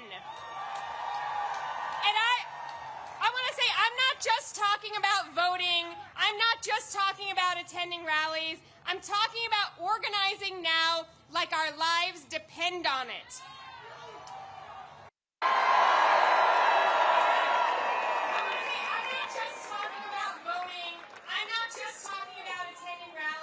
I'm talking about organizing now like our lives depend on it. When we act collectively, if you could see the number of people here, plus think of all the people in all the other cities. When we act collectively, we have so much more power than we realize. We have power as consumers. We can choose to either fuel the companies that are profiting off of our oppression, or we can starve those companies. We have power as jurors. We have seen that these indictments they are trying to get, they are failing, right? Our people understand the assignment. We see that this administration's charges are unjust. We have power as taxpayers. We are all right now collectively funding this regime, and we have the power to slow that down, right? We know what's on our license plate here in D.C. What's it say? That's right. And we have power as community members. We can engage in our sacred duty to protect one another, to support one another in solidarity, and to reject this cruelty agenda that we're seeing unfold. And if those are things that you want to be a part of and you aren't already, come find the Free DC action tents. They're over to the right. I know it's like so crowded you can't even see where I'm waving here, but they're in John Marshall Park over to the right, and you can join the effort and the power it takes to win. We're also at freedcproject.org. What we have seen over the last 10 months is that every single time they attack us, if we respond, we grow stronger. Every time they attack us, we grow more united, we grow our people, and we grow our resolve, and we learn what it takes to take them down. We're building unity, we're building power, and we are going to demand full power over our local money, our DC National Guard, our local laws, and ultimately, yes, we will be admitted as the 51st state of the United States of America. It is not going to be Canada. It's not going to be Greenland. It's going to be D.C.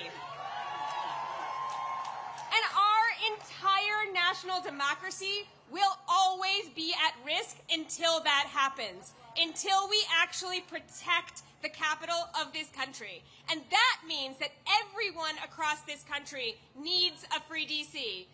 From Ward 1 to Ward 8. From Los Angeles to Chicago, from Memphis to Portland, we are more united now than we have ever been. We are united against deploying the military against our people. We are united against attacks on our democracy, and we are united against this agenda of cruelty that we are seeing unfold before our eyes. Together, we, the people here today, and all our friends we organize, we're going to bring it to an end. Free D.C.! Free D.C.! Free D.C.! Free D.C.! Free D.C.! Free D.C.!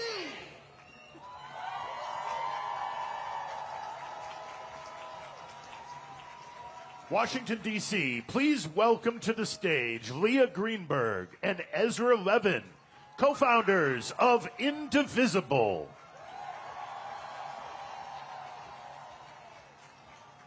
Hi, everyone. It's great to be here with you today. I'm Leah. Hey, I'm Leah's husband.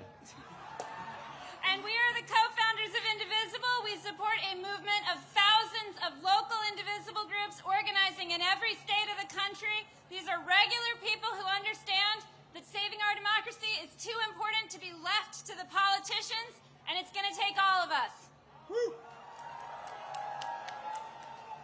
Now, I've got a question for you. How many kings do we have in America? That's right.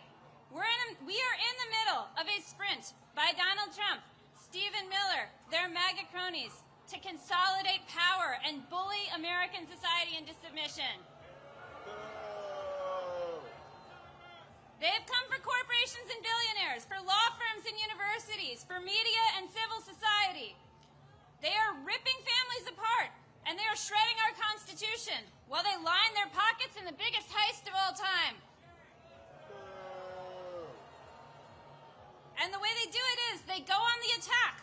They make demands. They claim powers they don't have. They bully and they threaten to retaliate, and they see if anyone will push back. And if nobody pushes back, they win. And then they go on to the next attack. They are doing everything they can to convince us that they are all powerful, that they are inevitable, that they will win. And I need you to hear me. It's a lie. Woo! It's always been a lie. And the greatest danger we face is not Trump.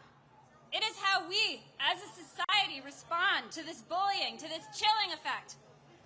if we preemptively obey, if we shrink back, if we make ourselves small, if we do what they want in advance. Now we saw them try this play this week. Mike Johnson, Stephen Miller, their cronies on Fox News. They have spent the last week on the attack against No Kings, smearing all of us as anti-American. They tried to scare us out of gathering here today. And I've got a question for you. Are we afraid? No! Did they scare us off? No! Are we going to back down now? No! That's right, because what we are doing here today is as American as apple pie. We are standing up for our rights. We are standing up for our neighbors. We are here because we understand.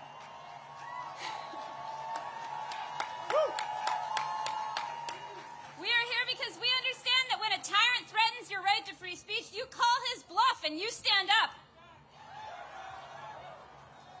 In every action and every day, we defy the regime. So I've got something to say to Mike Johnson, Speaker Mike Johnson, who spent all week smearing regular Americans. There are nearly a dozen No Kings protests happening across your district today. And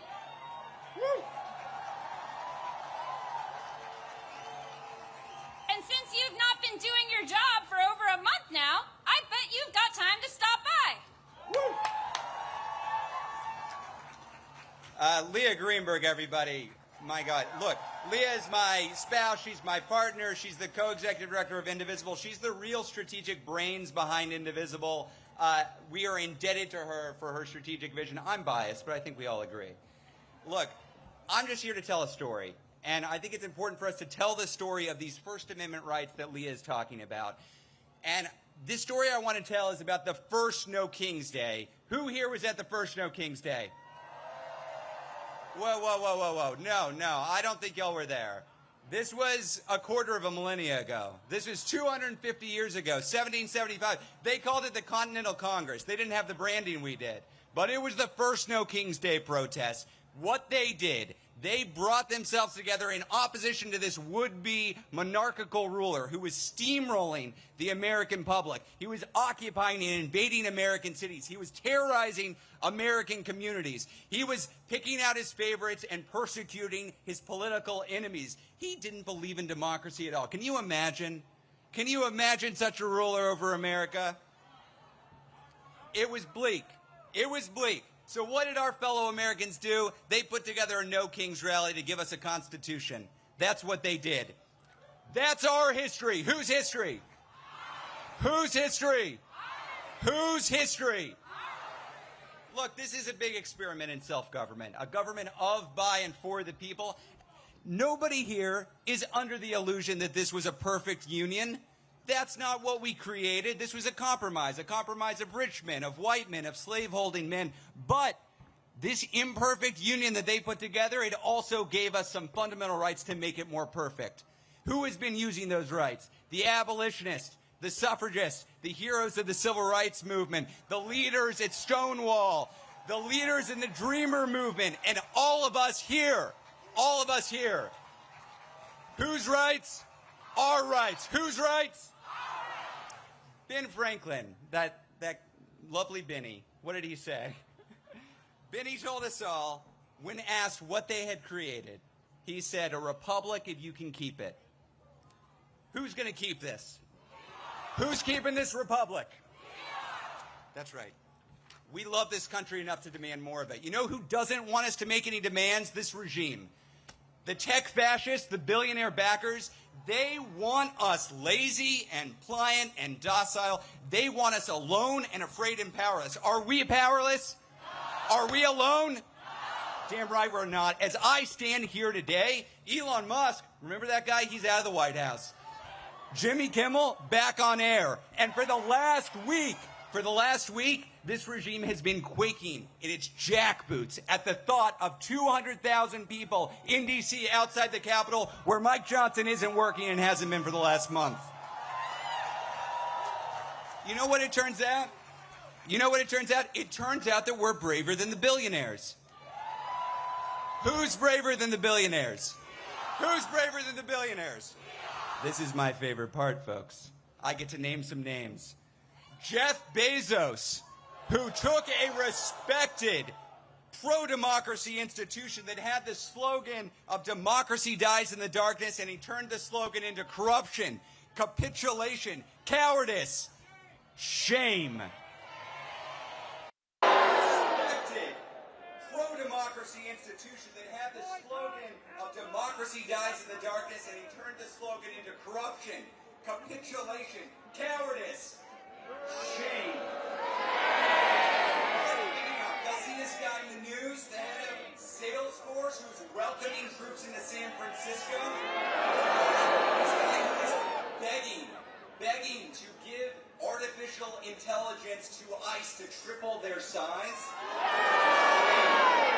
Zuckerberg, end of story. Need I say more? But we're not just booing, y'all. We're not just booing, we're organizing. This is a movement of everyone in this country who is taking a side. We are taking a side. It is a time to choose that side. Are you on the side of the MAGA forces, of the Nazis, of the billionaires? Hell no. So I ask businesses, universities, churches, which side are you on? We're on the people's side. Which side? Look, nobody on this stage has told you there's no need to have fear. We see what this regime is doing. We see them rattling their sabers. We see them sending troops into communities. We see them zip-tying children and dragging them out of apartments. We see this. This movement, the 200,000 of us here, this movement is not a fearless movement. It's better than that. It's a brave movement. The other side wants to suppress dissent, chill free speech, and come after their opponents. We're not here because we're fearless. We're here because we're better than fear. We're braver than billionaires, and we're bigger than ever before.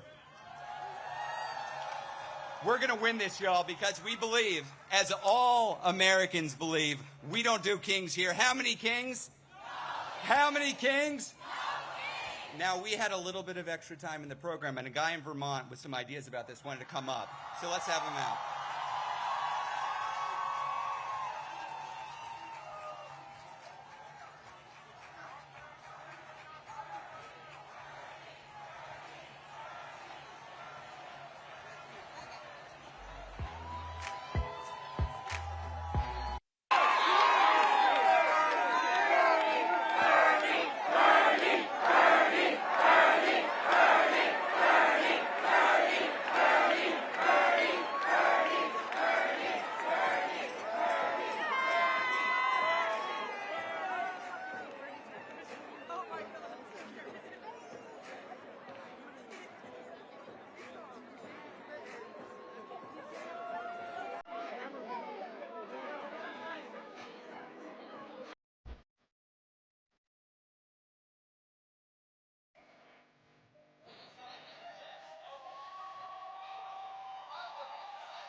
Washington, D.C., are you ready?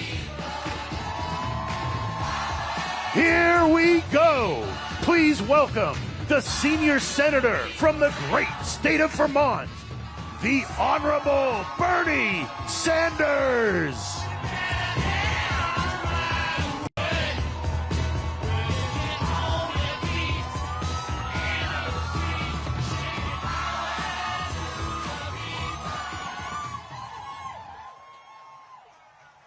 Thank you, Washington.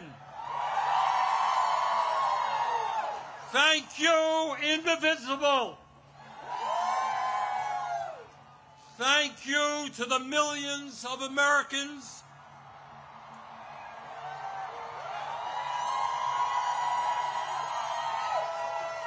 from our smallest towns to our largest cities in every state in our country who are gathering today at thousands of rallies. Mike Johnson,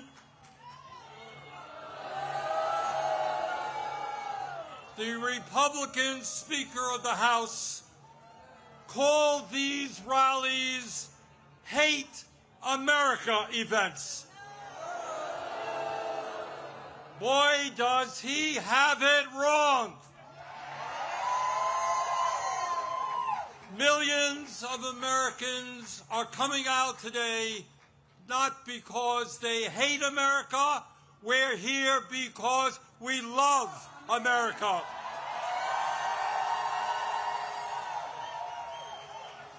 We're here because we're going to do everything we can to honor the sacrifices of millions of men and women who, over the last 250 years, fought and sometimes died to defend our democracy and our freedoms. In 1776, with extraordinary courage, the founders of our country announced to the world that they would no longer be ruled by the King of England, a king who had absolute power over their lives. They demanded freedom. And to bring that about, they fought a bloody war against the British Empire and the most powerful military in the world. Tens of thousands of Americans died in that 8-year war, but our forefathers fought on and they won.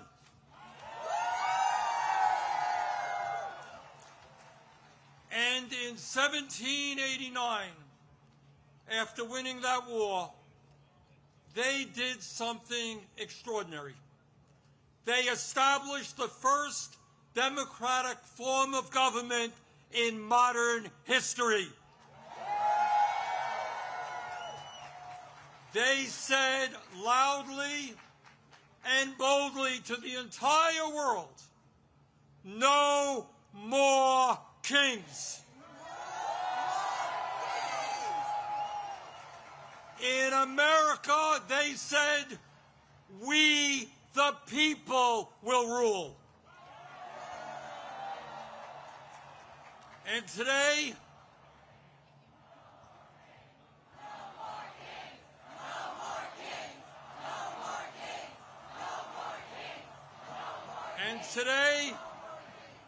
today in the year 2025, in this dangerous moment in American history, our message is exactly the same.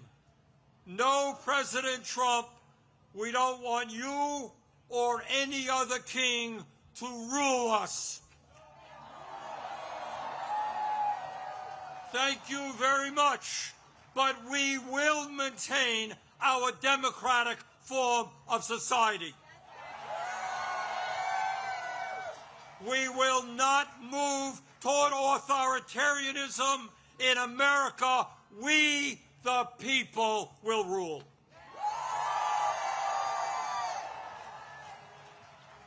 When he was sworn in as the nation's first president, George Washington called this attempt at self-government, quote, an experiment entrusted to the hands of the American people, end quote. My fellow Americans, in an unprecedented way, that experiment is now in danger.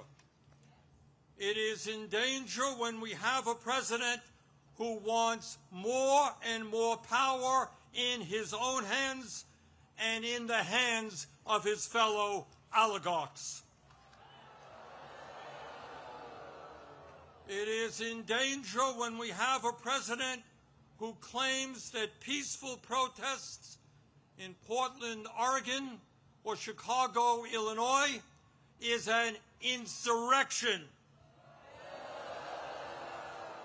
and calls in the U.S. military, and then threatens to arrest the mayors and governors who resist them. It is in danger when we have masked agents working for ICE, breaking down doors, throwing people into vans without due process, and taking them to God knows where. It is in danger when we have a president who sues and intimidates the media, who wants no criticism of him and his policies, and who undermines the First Amendment of our Constitution, the very foundation of American democracy. Our country is in danger when we have a president who threatens to arrest or imprison political opponents who stand against him, including the Attorney General of New York State, a sitting U.S. Senator, and the Governor of California. It is in danger when we have a president who undermines freedom of thought and dissent at our colleges and universities, and who attacks law firms that oppose him in court. It is in danger when we have a president who threatens to impeach judges who rule against him. It is in danger when we have a president who ignores Congress, refuses to spend money that Congress appropriates, and takes away money from states who voted against him. When we have a president who ignores Congress, refuses to spend money that Congress appropriates, and takes away money from states who voted against him. It is in danger when we have a president who illegally fires tens of thousands of federal employees right here in Washington, D.C. and throughout our country, and rips up union contracts that workers have fought for and won. It is in danger when we have a president who grossly violates the Constitution by accepting gifts from foreign leaders, including a $400 million plane from the royal family of Qatar, and then allows that family to build an Air Force facility in Idaho. Well, let us be clear. This moment is not just about one man's greed, one man's corruption, or one man's contempt for the Constitution.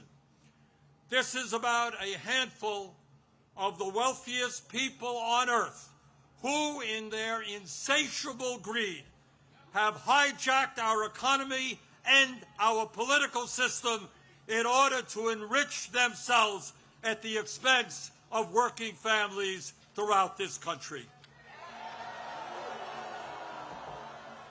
Yes, I am talking about Elon Musk,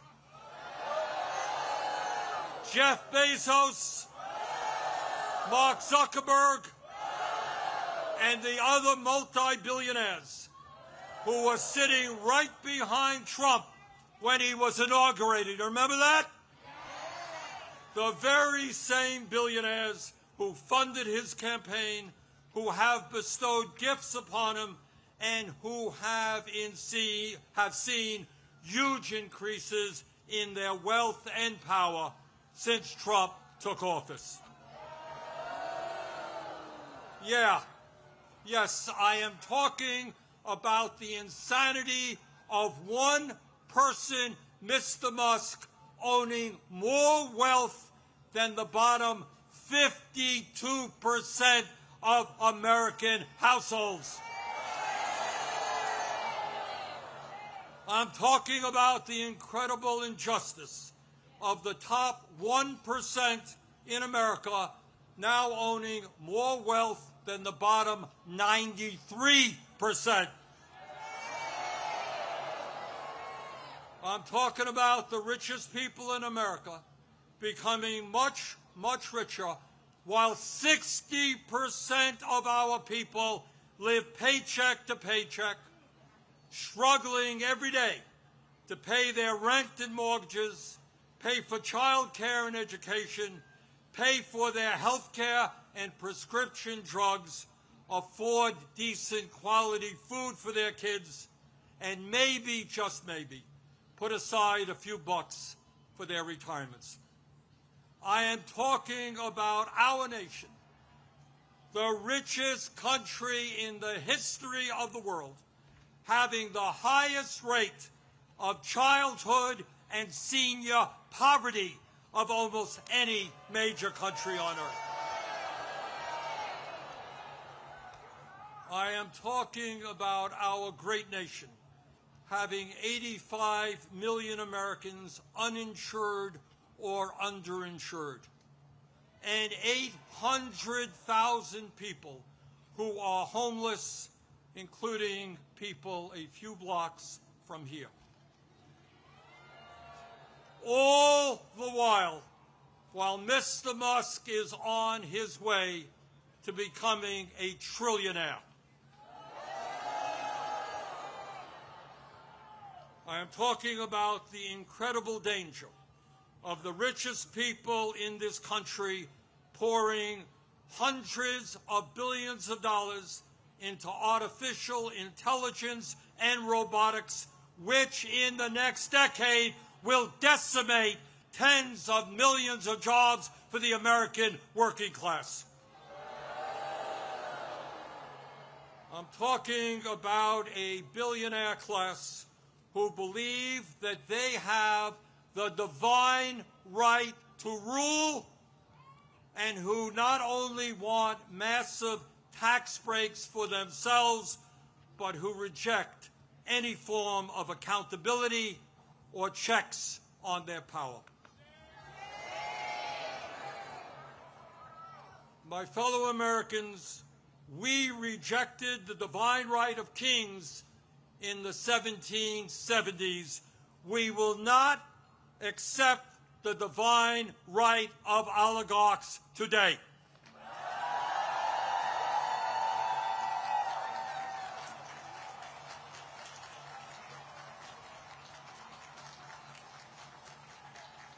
And now let's take a brief look at where we are today. Where we are today on the 18th day of a government shutdown, which is depriving millions of federal employees of the paychecks they desperately need and deserve.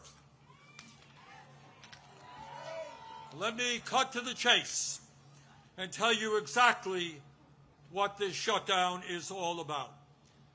As a result of Trump's big, beautiful, disgraceful bill,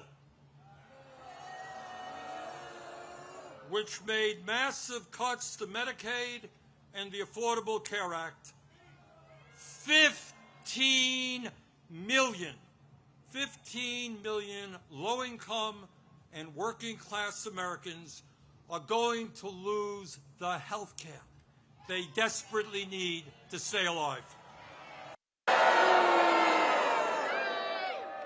Studies suggest that when you throw those 15 million people off of the health care they presently have, 50,000 of them will die unnecessarily every single year.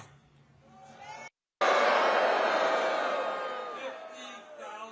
Americans will die unnecessarily every single year. That's not all. As a result of that same terrible piece of legislation, over 20 million Americans are going to see on average a doubling of their health insurance premiums through the Affordable Care Act. In my state of Vermont just the other day, people received notices from insurance companies that their health care premiums in some cases would triple or quadruple. And that is going on all over the country. At a time when we already pay, by far, the highest prices in the world for health care, millions of Americans are going to see outrageous increases in their health care premiums, which they cannot afford. And why is that happening? Why are the Republicans making a broken health care system, a dysfunctional health care system, even worse? Why are they bringing our health care system to the verge of collapse? We all know the answer. We all know the answer. It was to give $1 trillion in tax breaks to Mr. Musk, Mr. Bezos, Mr. Zuckerberg, Mr. Ellison, and the rest of the 1%. $1 trillion in cuts to Medicaid, and the ACA, $1 trillion in tax breaks for the 1%. That, my fellow Americans, is what this shutdown is all about. And let me be as clear as I can be. No, I will not vote for a budget that throws 15 million Americans off their health care.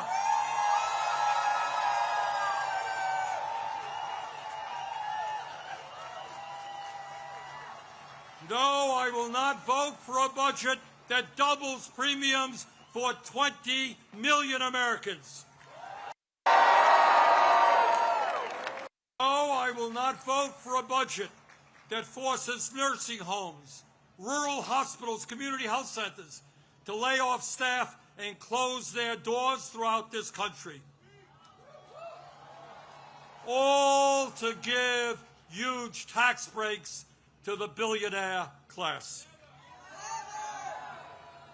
So today, right now, I say to my Republican colleagues, come back from your month-long vacation.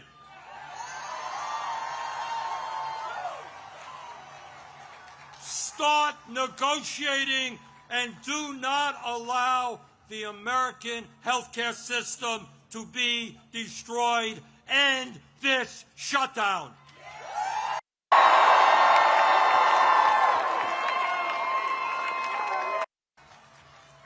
My fellow Americans, we are the greatest country in the history of the world.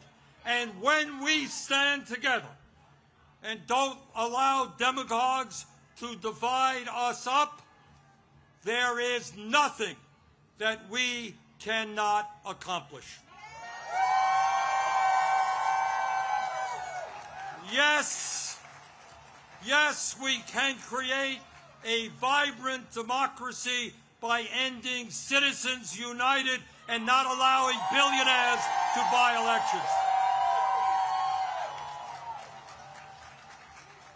Yes, we can join the rest of the industrialized world and guarantee health care to every man, woman, and child as a human right. Yes, we can build millions of units of low-income and affordable housing and allow our younger generation to enjoy the American dream and own a home of their own. Yes, we can make public colleges and universities tuition-free and have the best child care and public school system in the entire world. Yes, we can expand Social Security so that every senior in our country can retire with dignity. Yes, we can raise the minimum wage to a living wage and guarantee every worker the right to join a union. Yes, we can lead the world in transforming our energy system away from fossil fuels and create millions of good jobs as we save the planet. Yes, we can guarantee that every woman in this country has the right to control her own body.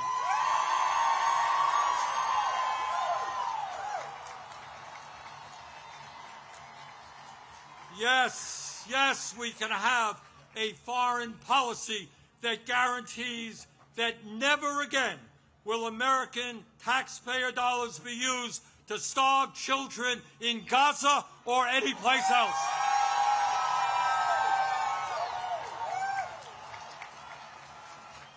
And now let me raise a question that I have been asked over and over again. You know, Bernie, great ideas, but how are you going to pay for them? Great question. Thanks for asking. And here is the answer. At a time when the wealthiest people in America have never, ever had it so good, at a time when billionaires are paying an effective tax rate lower than a truck driver or a nurse, yes, the top 1% and large profitable corporations will pay their fair share in taxes.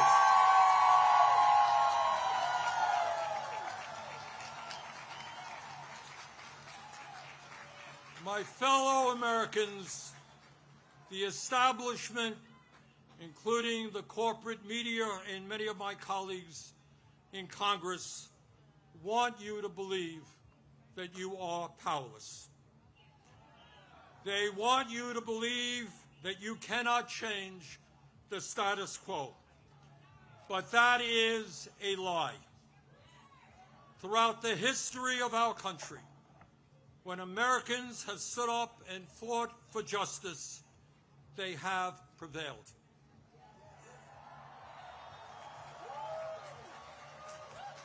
When the founders stood up to King George, they were told it was impossible, but they won.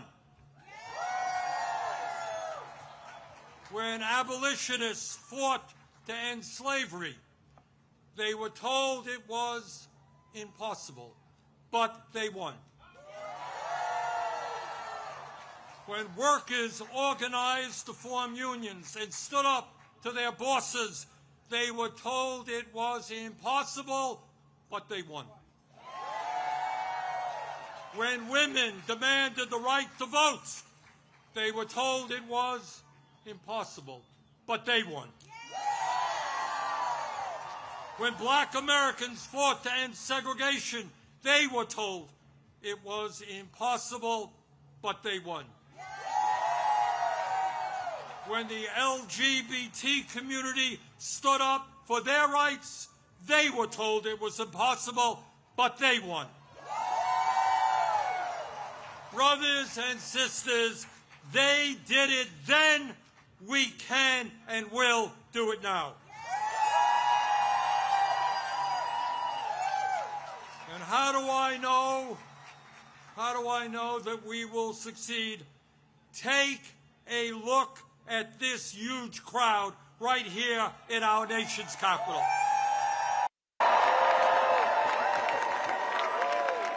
is not just here, as I understand it. Today, October 18th, 2025, there are more people out on the streets in more communities all over our country than we have ever seen in American history.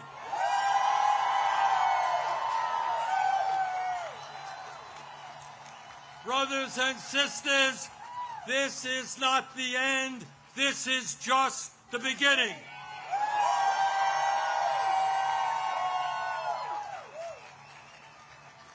Together, when we stand united, when we don't allow Trump or anybody else to divide us up by the color of our skin or where we were born or our sexual orientation, when we stand together, we will create the kind of nation that you and I know we can become.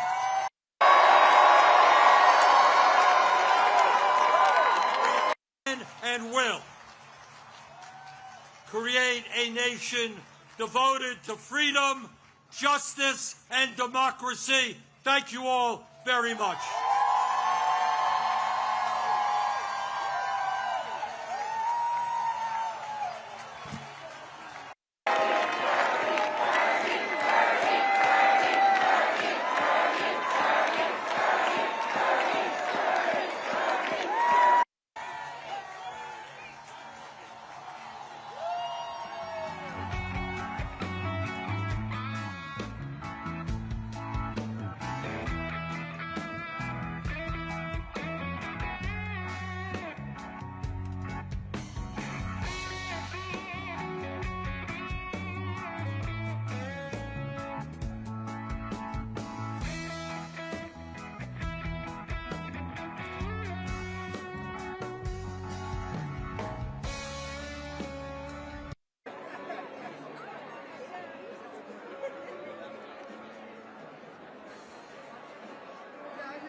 Grab them by the Patriots!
Another way out?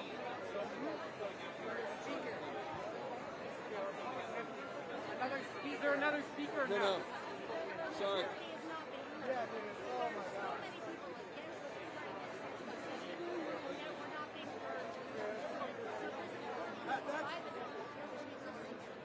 Yeah, it's like, I agree.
Oh my God.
So my friend is a conspiracy theorist. Oh yeah.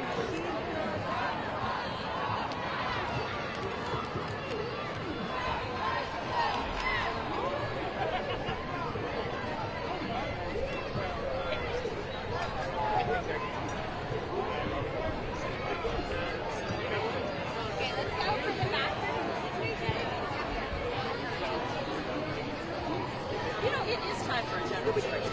People do that shit this way. Yeah, we need this.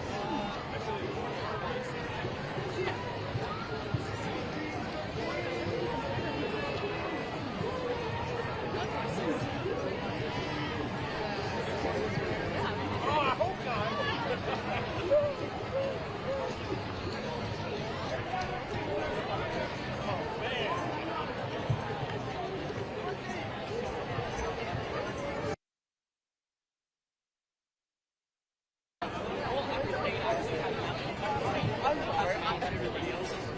Including DC.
Monster alive. Alright. Power to the people. Power to the people. I thought it's not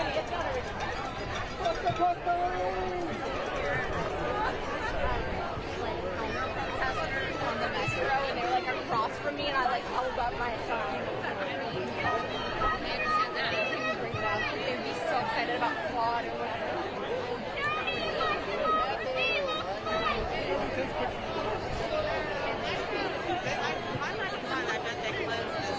It's like getting a little rough.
Could you imagine?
Donald Trump has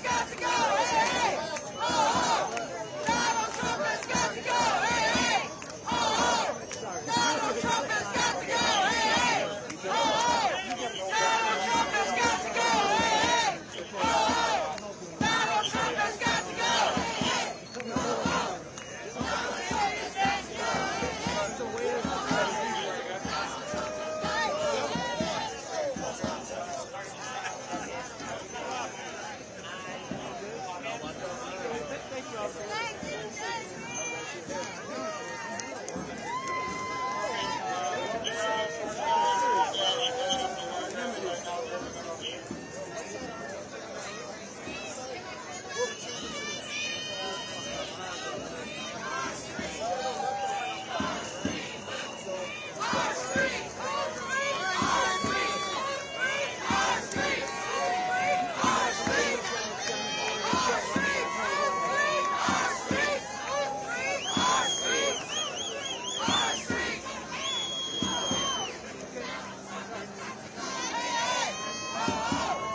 to go up and around.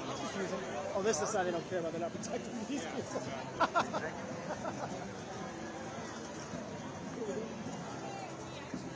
Jesus, guys, you're gonna get the supply wagon.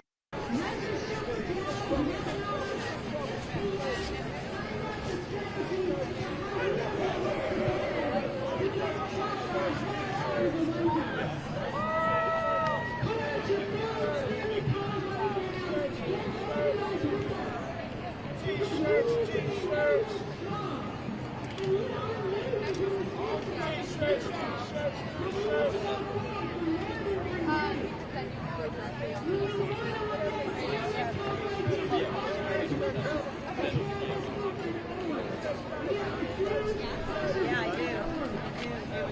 Because they barred it. No, business cards don't have much to say. That's okay. That's why they're wearing the costume. I know.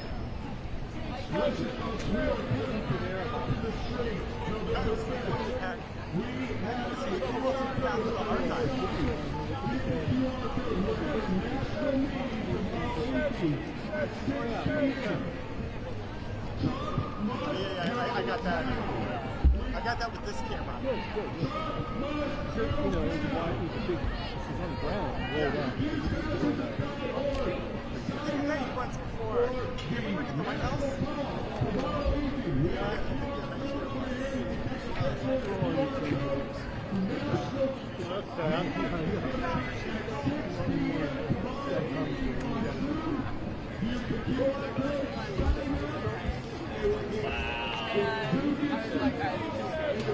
I was like talking to them, it felt like I was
American.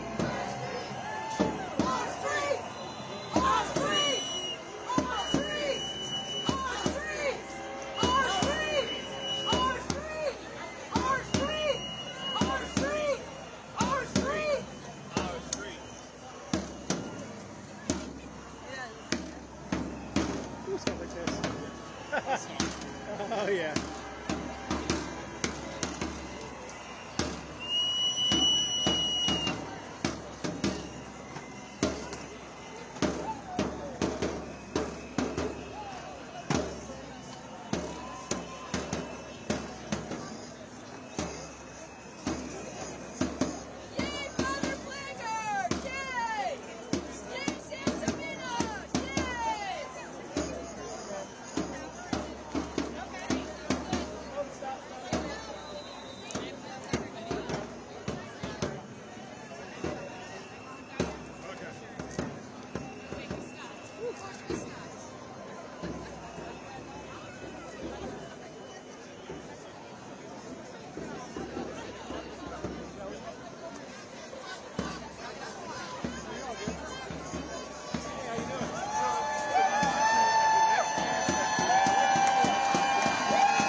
Give me a second. I understand. This isn't my first one either.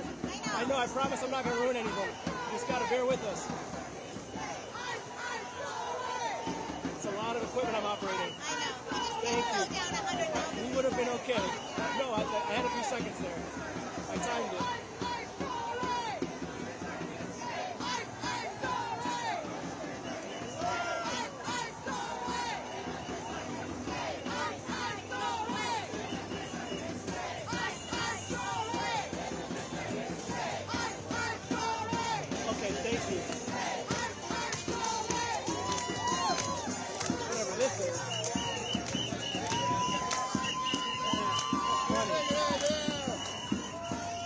Sorry.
Oh well, all good. Oh, what's these? Oh, it's because they're merging. Okay. West side. Pick a side. This would be. There's no room on either. I think you're right. This is the less. Seems like the less going. Let's take a look at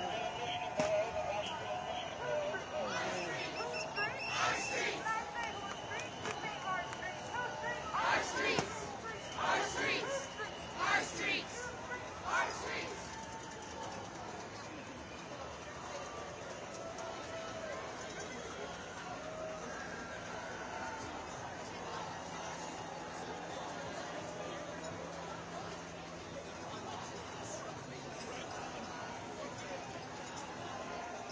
Right behind us, almost two.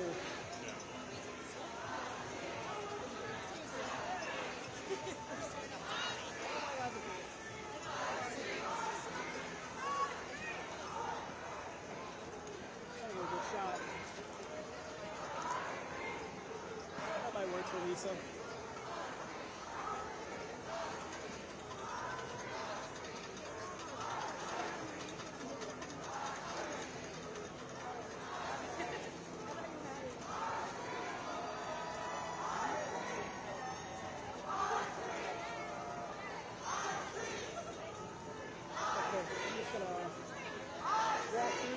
We'll see how far we get. We're trying to get shut down. We're about a few blocks away. We got about 3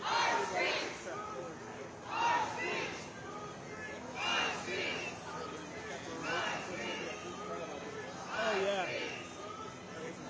That's a tough, that's the hard. I mean, that was a battle. That was really nice, man. I was tired before we even started. I really got to get back in the game.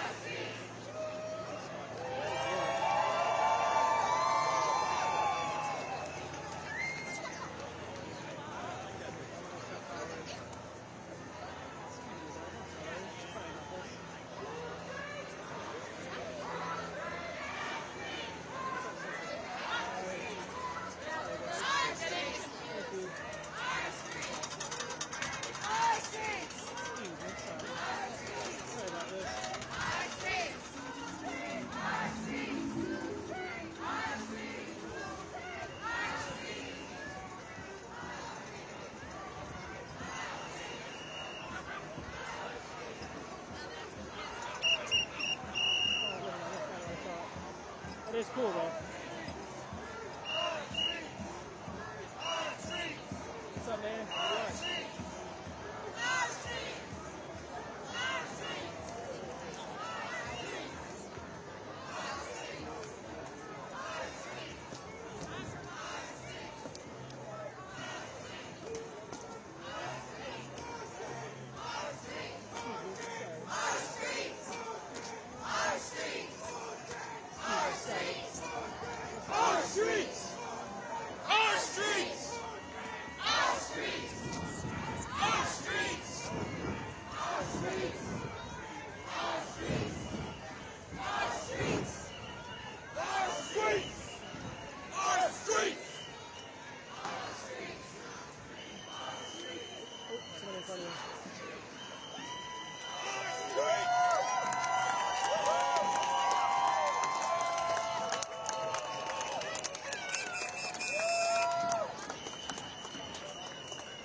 That's a whole different march. We're both sides of this one. That's something else. Wow, there's a lot of people. There's a lot of people here. This is a nightmare for us.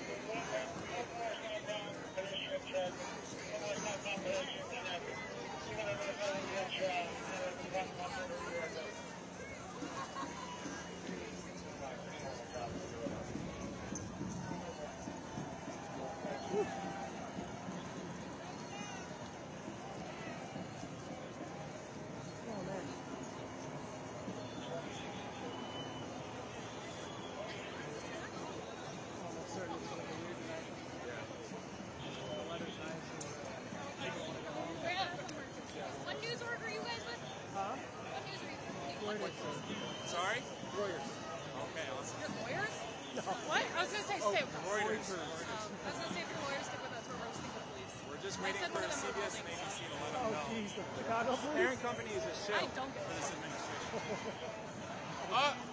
Fox. Fox is right there. Fox Studios are right there. Hey, this merge is going to get crazy. I just Yeah, saw that. let's get away from It's like that.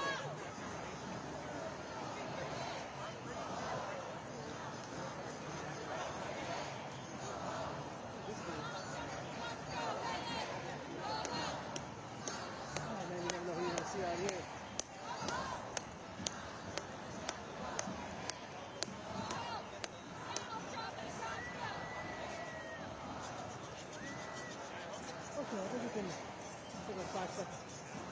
Woo! That's actually truck's literally around this corner. Hey, probably way more than that. Yeah. Okay, here we go.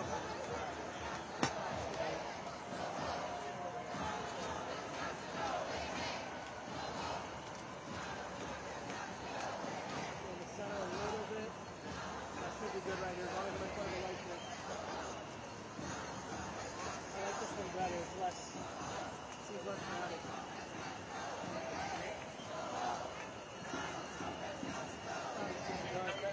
It's got darker over here with the buildings. But the back is blowing out, so I can't really pick this one up. Stay in front of you. Thank you. See, I got all my good-looking officers in front. Oh, I see. The mustache is really carrying it. That's the tag. This is what democracy looks like. This is what democracy looks like.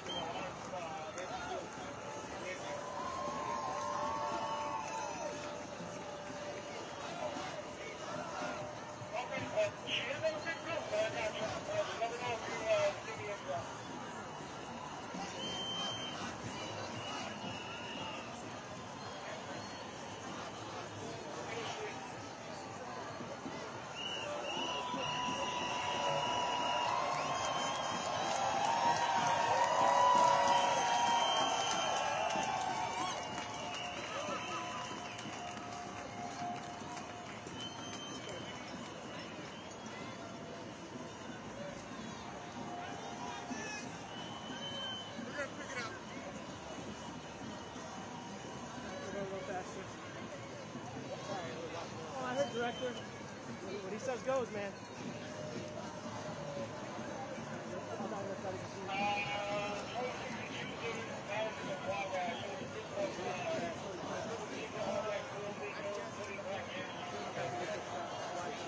think I'm gonna turn my attention up here anyways. Yeah. This seems something.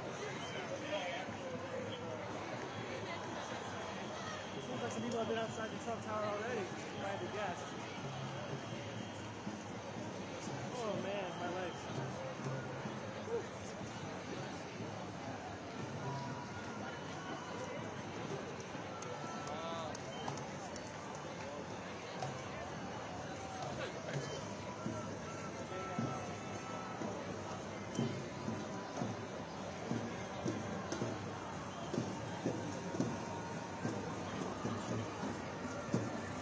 I'm not understanding what's going on.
check. I'm pretty sure it's been a couple hours. Yeah.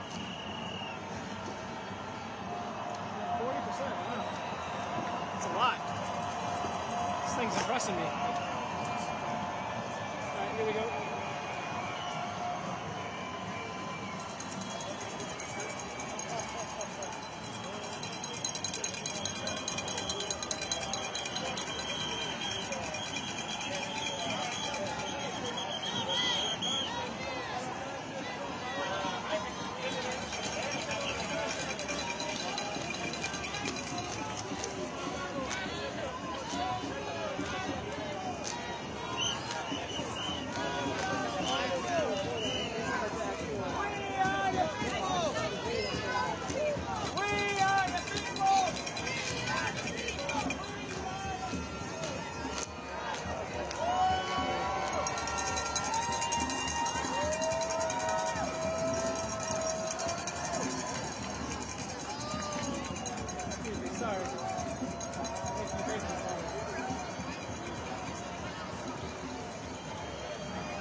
Back ahead, see where the crowd.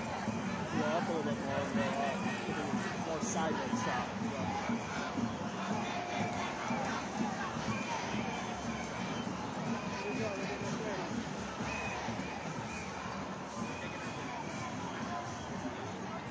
Some people are already doing it.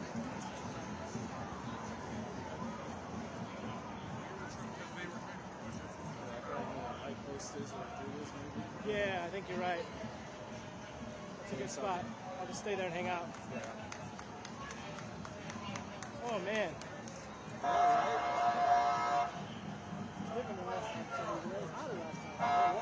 I'm glad that this is...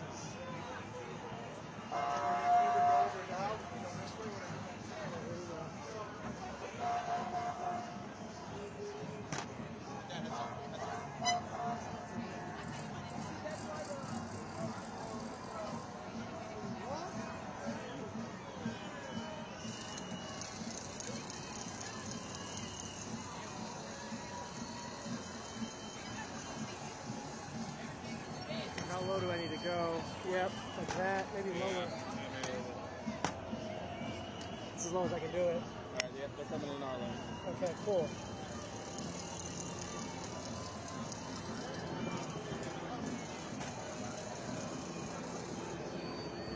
New York Times, top of the year, welcome to Freelance.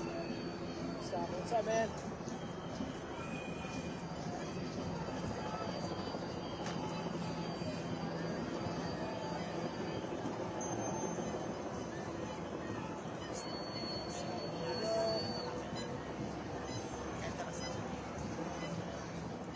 Yep, same idea. How's it going? What's up, Carlos? What's up, bro? Living the dream, baby.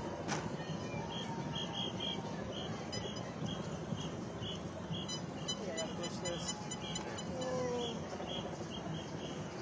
Got it. See you in a second. Thanks. Thanks, man.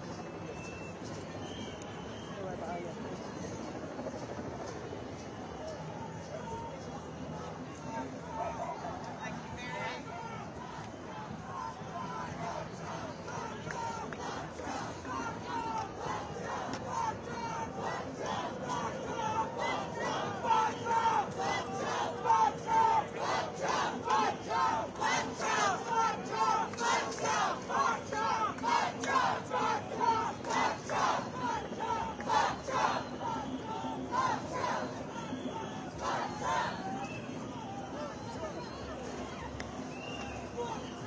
Sorry, man. My fault, Jim.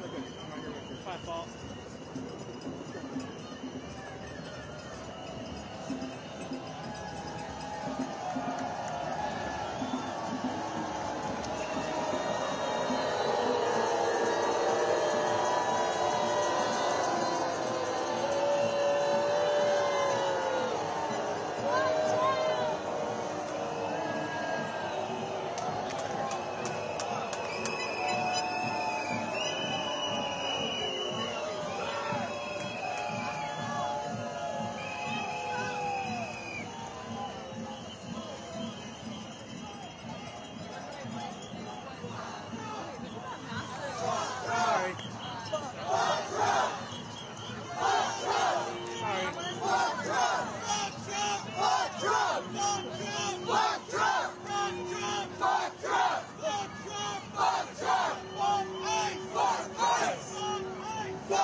Fucking everybody.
Bad?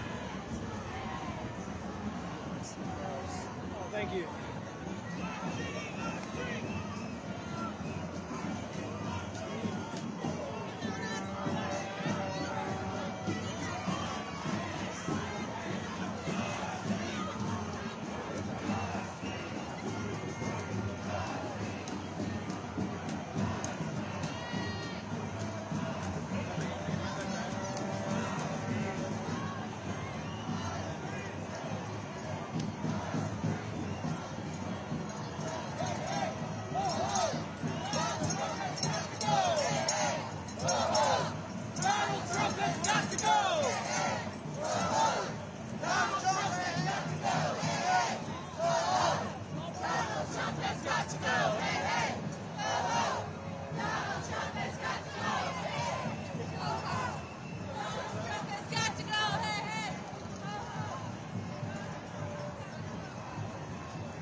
shooting video.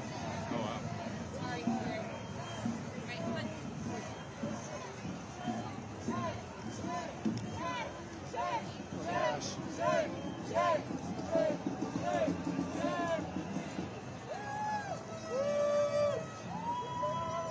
Didn't mean to mess up your video, my bad.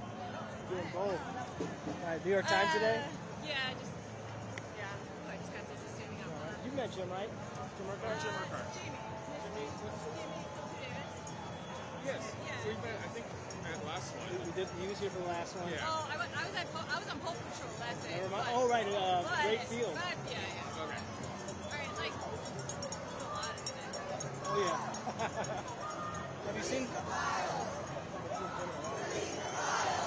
Could have sworn we'd see him every year. I know he's fine every year.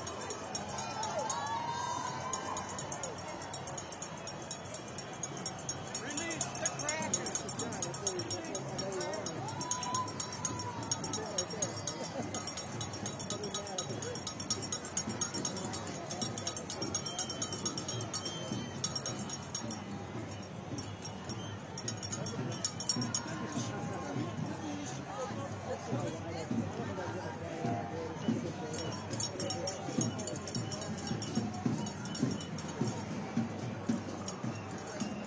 Yeah, it looks the same.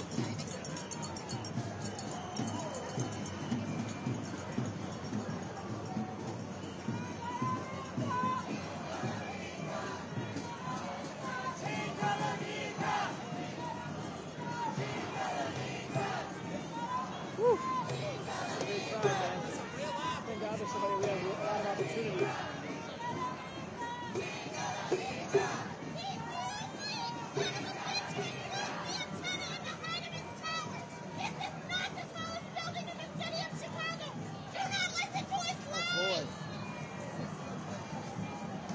I didn't even know he said that one.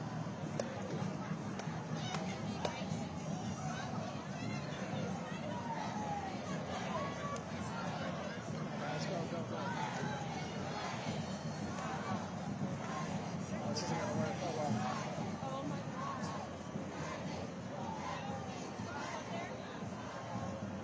I don't even know where this ends.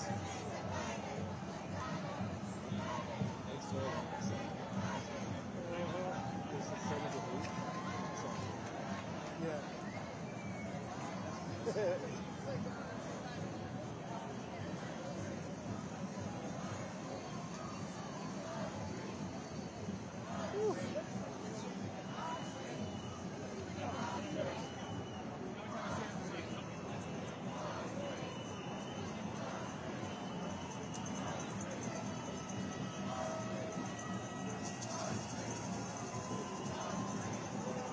So no, it's boring. So this is it right here. Yeah, I mean, this is the top. Right, yeah, I get it.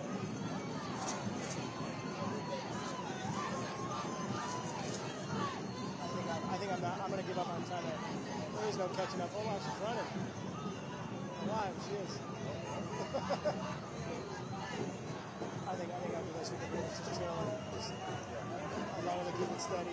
Exactly.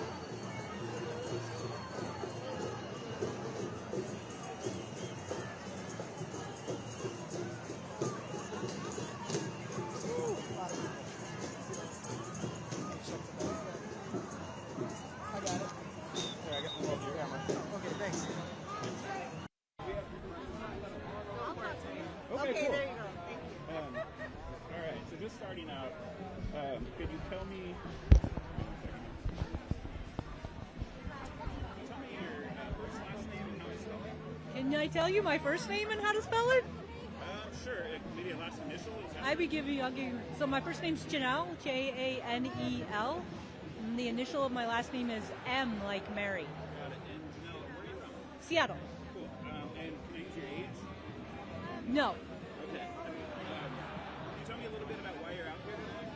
I wanted to make a difference. It's very hard in what's going on in our country today to actually figure out what to do that might make a difference. So if I can come out and be present to stand up and say I don't support what's going on.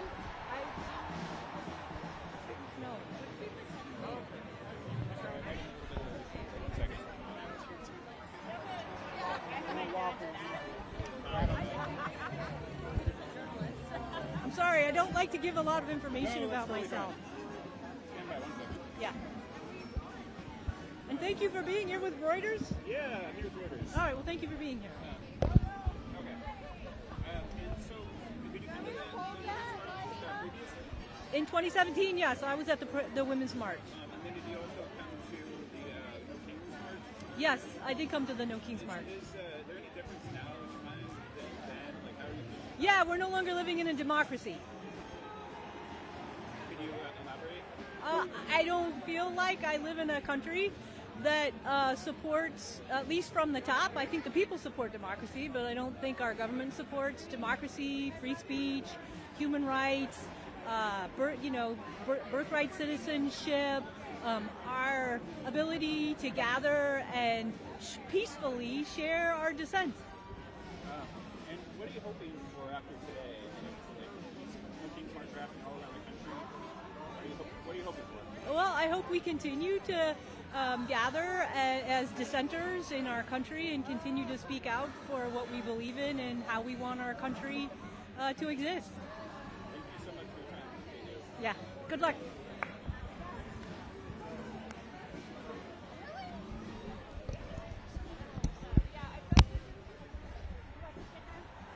I love a sticker. Thank you. Oh my God, I love this.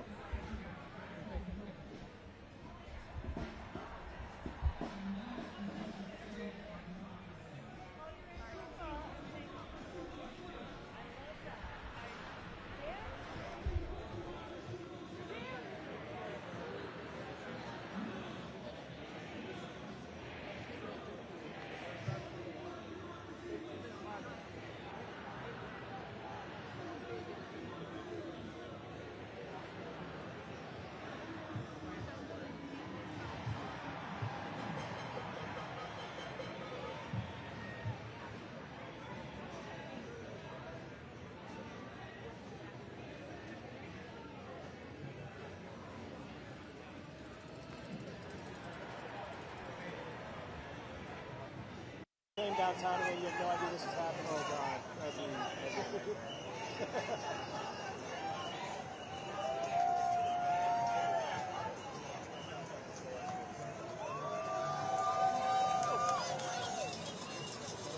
got one bar, but it looks like I'm getting messages again. That's good. Looks like there was a small right-wing counter protest in Portland. Portland too? He said, no, I should word it right. Many thousands small right-wing counter protesters continue. Currently obscure. So I don't know. Probably some couple guys. I know that has really? That makes sense. Some of those, here it's going to be really hard. We're so progressive. People got to come from like pretty far to the suburbs or something. There'll just be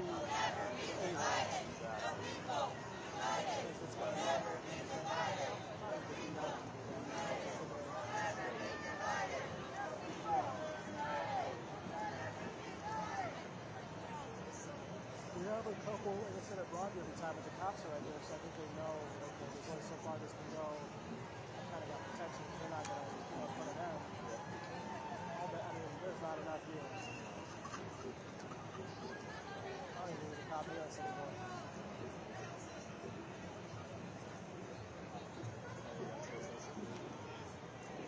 We got what, maybe 2,000 on the floor? I forget how many people have reports. Probably 100,000 people out here. Somewhere around there. It feels like it. I heard somebody say that, and I was like, no way. And now I'm like looking at this, and I'm like, okay.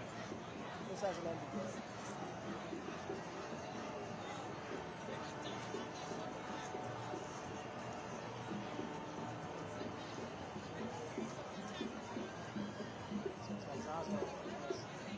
That's what, Jan Tessier? What's that? You know Jan on the video side, Jan Tessier? Yeah. That's what he uses a lot, those little guys. Like interview people and stuff.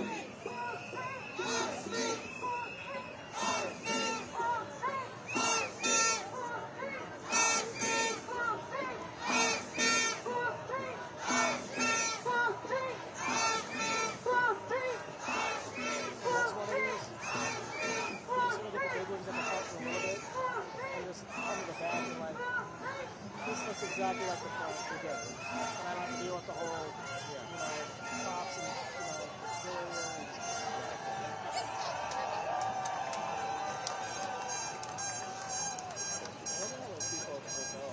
Oh, yeah. Oh, I see him up there. Oh, man. Let me see how far I can zoom.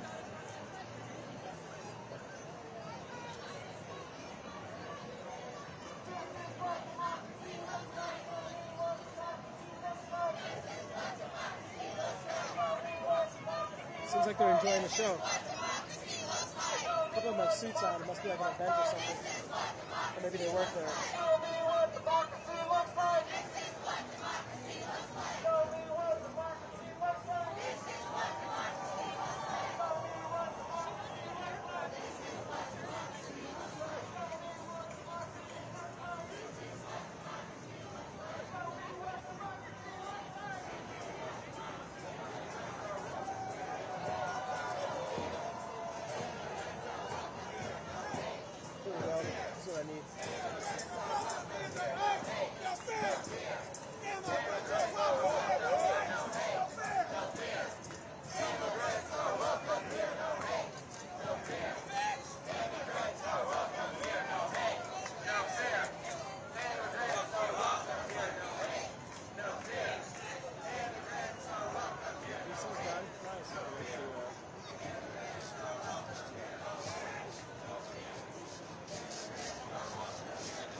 I thought I did too.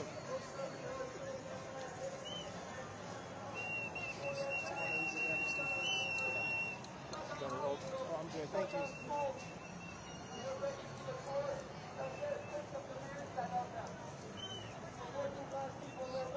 I'm gonna maybe walk up a bit. Okay. I'm trying to see if I can get a shot where like people's faces are in it more. Okay. I don't know if it'll happen, but we'll see.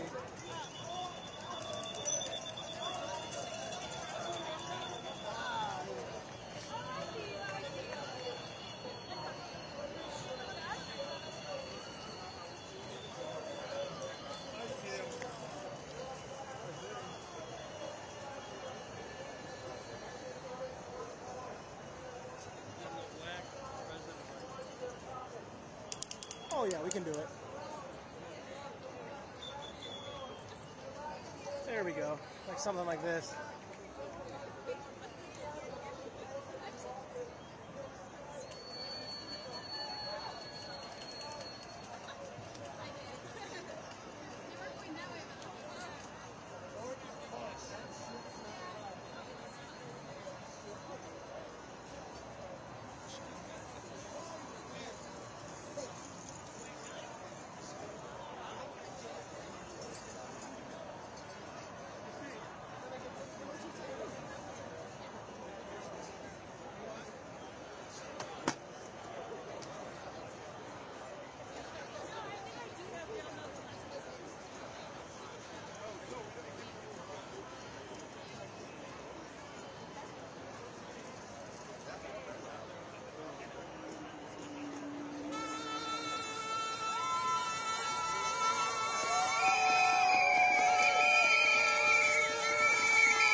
Yeah, when I was like 15 years old. Yeah. Oh, it's like, do you want to call her? Do you want me to try to? Oh no, she's in the restroom though. So she should be coming. Okay. Yeah.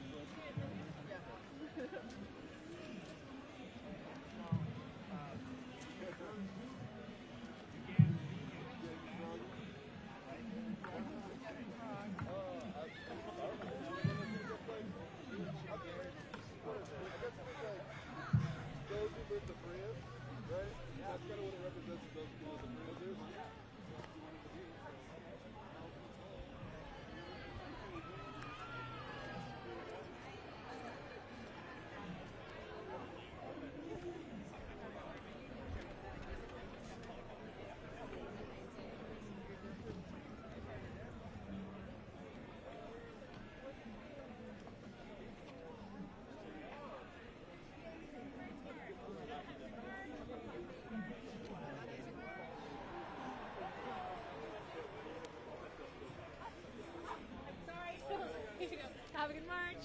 Have a good march. Know your rights card. You never have a good march. Know your rights card. Have a good march.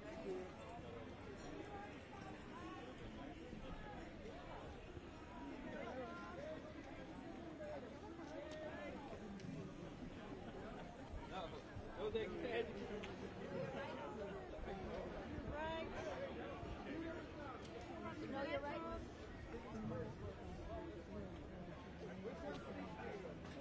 Yeah, that's awesome. Yeah. Free gay motorcycle sticker. Anybody want to come behind me? Put your hands up. There you go. Free gay. Yeah. Okay. You guys have not been in there very long, so check it. Thanks. Yeah.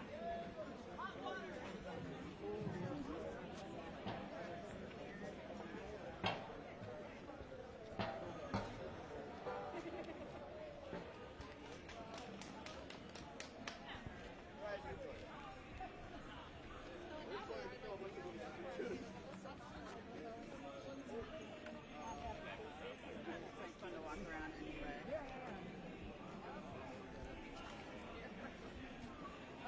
Sweet. Okay, shall we?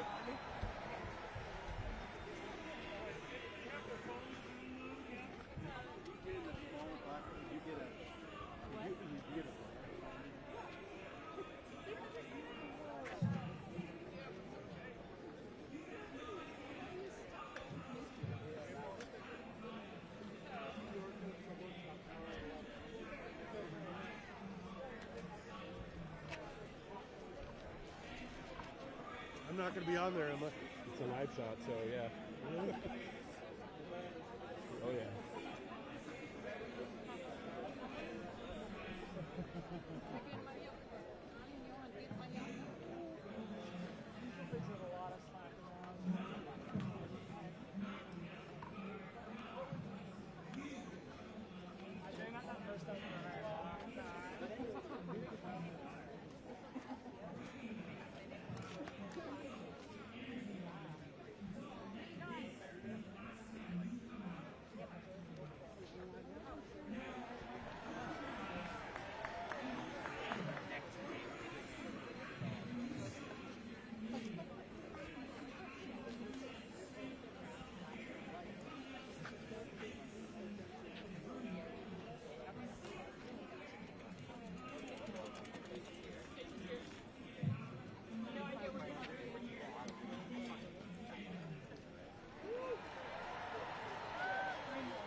Love it.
Oh, thanks. I think you're gonna take out my arms. Oh, okay.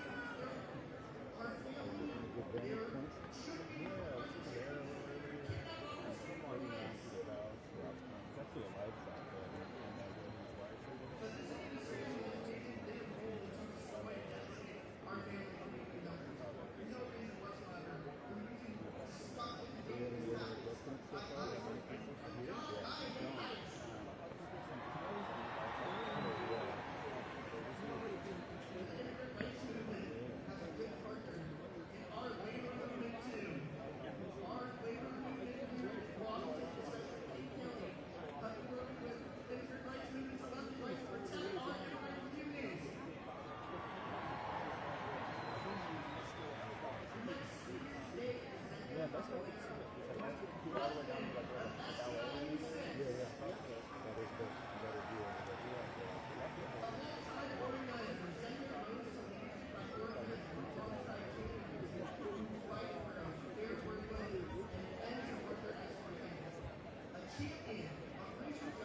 shot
I was known to me, but we only convinced him to come by telling him it was a hats rally.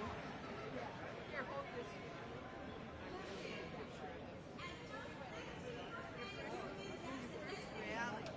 We went to the last one, but we went to the Oh, really? It was real thing. Okay, Hell yeah. Hell yeah.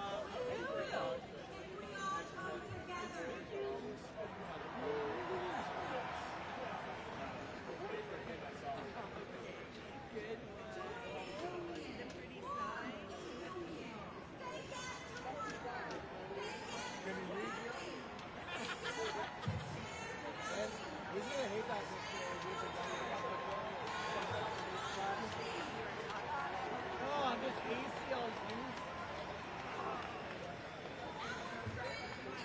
Actually, indoctrinated.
sit over here. Yeah, I just got a toy tomorrow.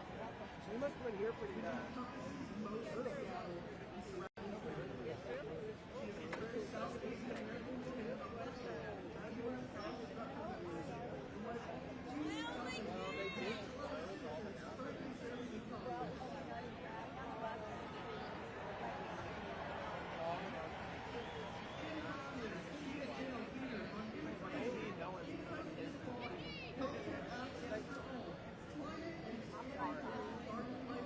People were like in a common park.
It's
like I'm right here doing all the work.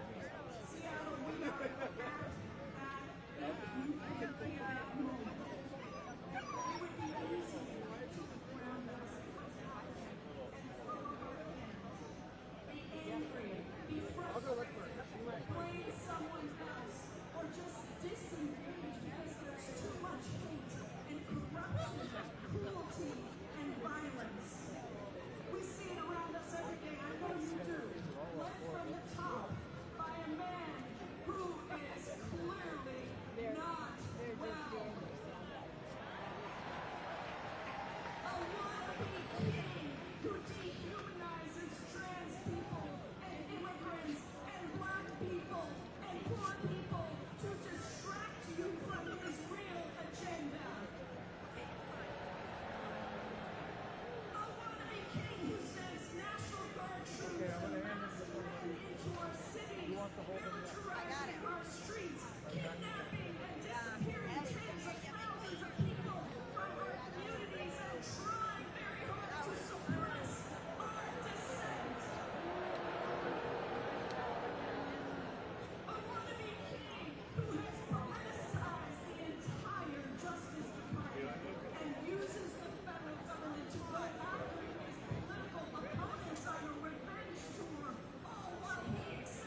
Okay. I was like, that's fine, but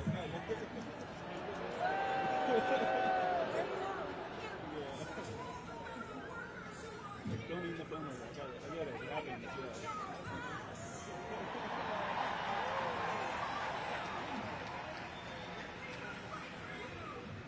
Such a great crowd out here today.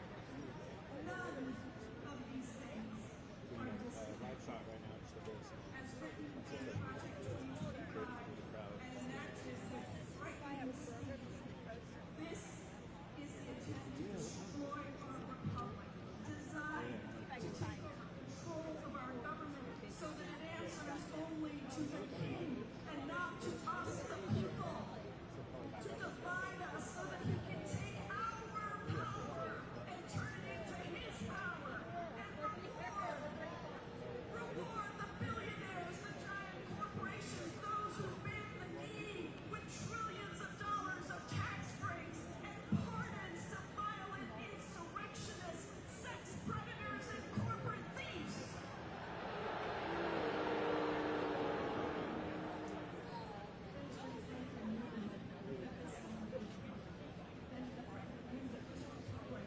Was a massive experiment, and whatever wisdom they had through the years of the founding of this country would be updated with moments and protection from the constant threat of wannabe kings. He knew that it would be we, the people, who would decide in every single moment of our lives what kind of a nation we are today and what kind of nation we will be tomorrow. We together write our future, and your being here today is so beautifully inspiring. You inspire the sister next to you, who inspires the brother next to you, who inspires the sibling next to you,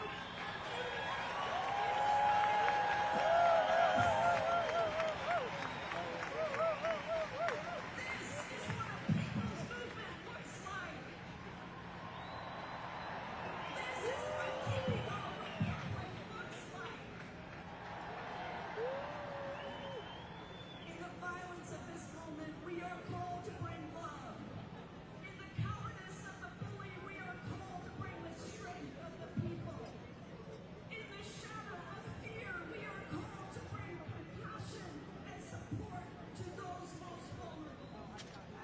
In the horror of dehumanization, we are called to make real effort humanity and refuse to turn against each other.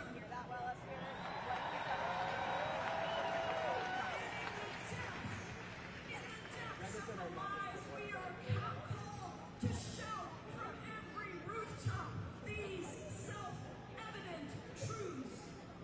Quote, that all people are created equal and endowed with certain unalienable rights.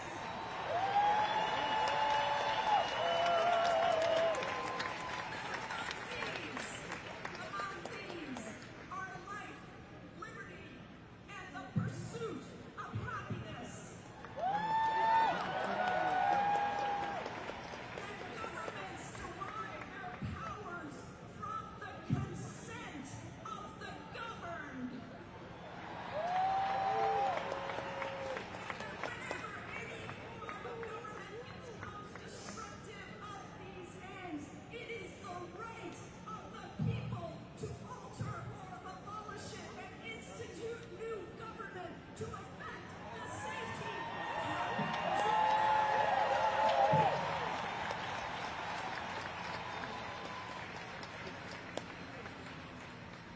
that is directly from the Declaration of Independence. And it is not just our right, it is our obligation to one another and to our fellows. We are at that moment again when it is up to us to secure the safety and happiness of the people and to demand a government that works for us, not king, not for the billionaires, but for poor and working people, whatever your race, your gender, or your zip code.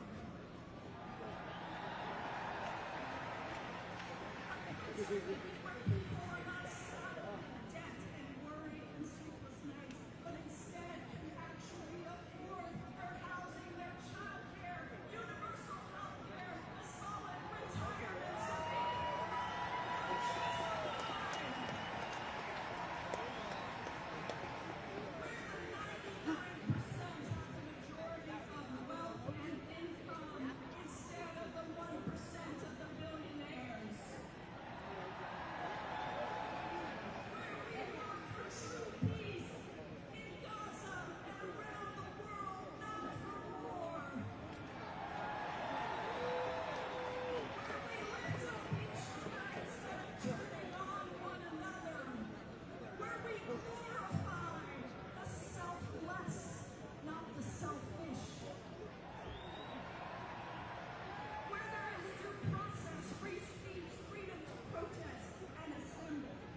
I found her! Oh, good. I wasn't sure if I'd recognize you. It's been a while. Good. I'm glad you found her. Are we going?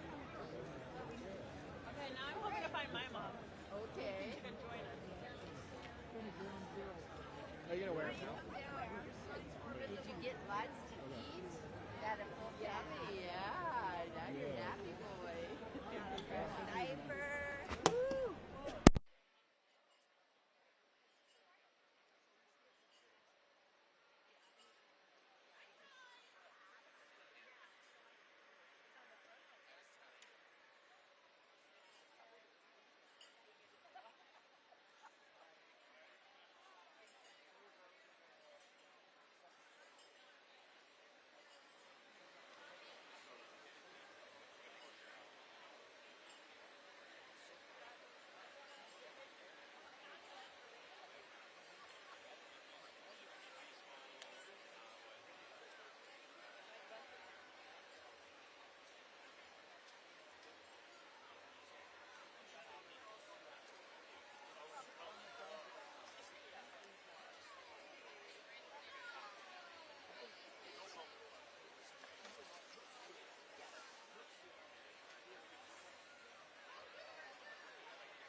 Hans?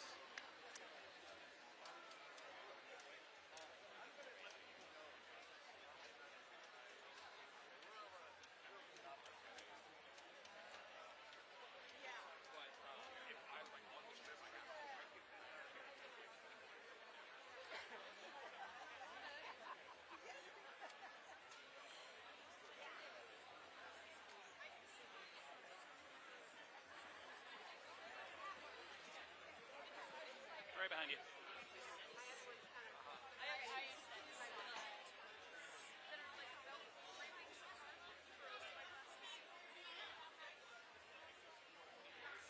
Crowd is going to march through the streets of downtown Seattle.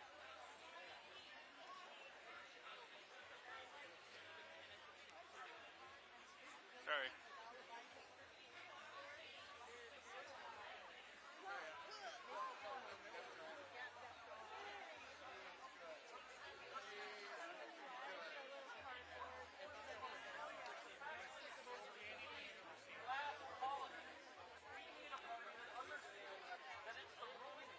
Versus the working class.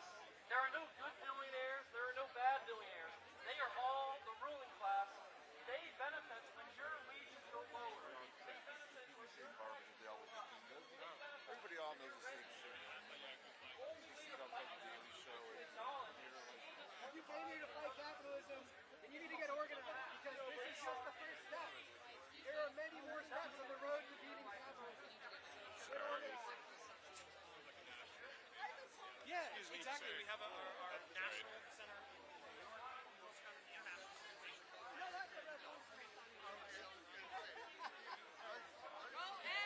Yes, that's what I was going. Going. Yeah.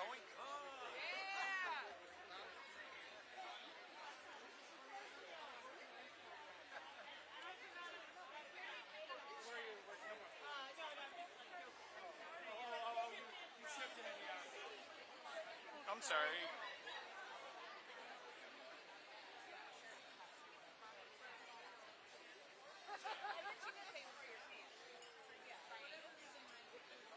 Right behind behind you.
So lucky. Not yet. Not yet.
Democrats wanted to shut down. Now we're basically turning everything over to the mega billionaires, the project.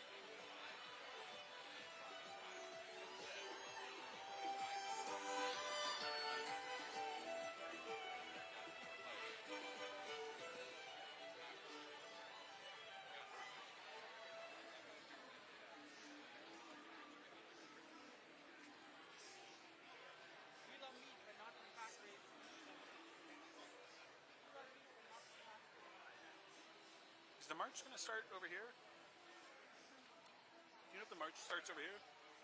I believe that's where it started from. It's everybody's still. Oh, we're at the back. Oh, yeah. Okay.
this declaration with a firm reliance on the protection of divine providence.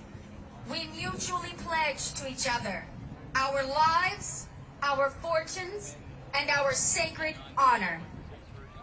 Fuck fascism!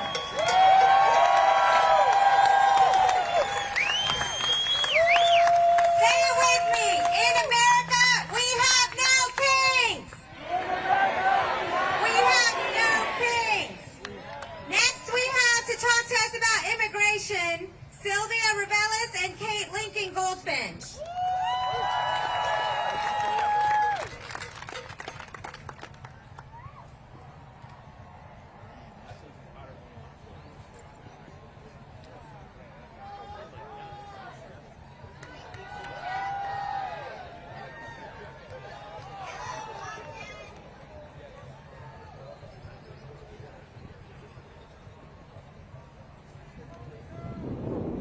Hello, Texas!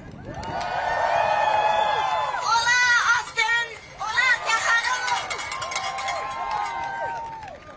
My name is Sylvia, and this is my partner in crime, the Honorable Reverend Jim Rigby, and Heather. We're here today asking you to dialogue and to share these law enforcement Know Your Rights cards with the city, the county, state, and federal law enforcement in Austin and statewide. Nod your head. We have been testing them through a beta for the last 2 months through the churches, and we have had great results. Let me tell you what we found out. You will be surprised.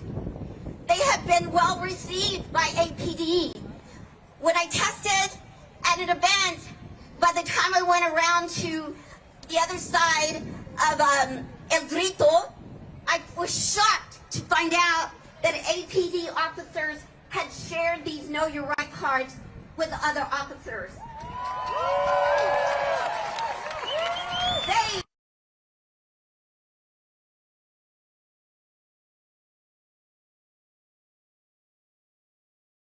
have been forced into this compromised situation. They know they took an oath to the Constitution. They want to honor that oath to the greater good. We have 150,000 law enforcement in Texas police. We have 2,000 in Austin alone. We also found out they are so stressed that we're seeing an increase in suicide. So we have added a mental health hotline where in privacy they can access this. We've added a legal hotline so they can access legal services. They need our support.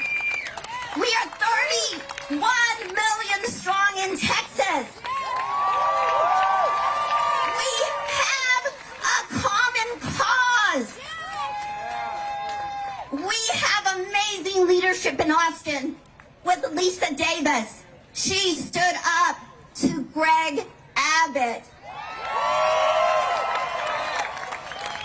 Now, Sheriff Hernandez is in a very difficult situation because Abbott pushed for an alliance with ICE. And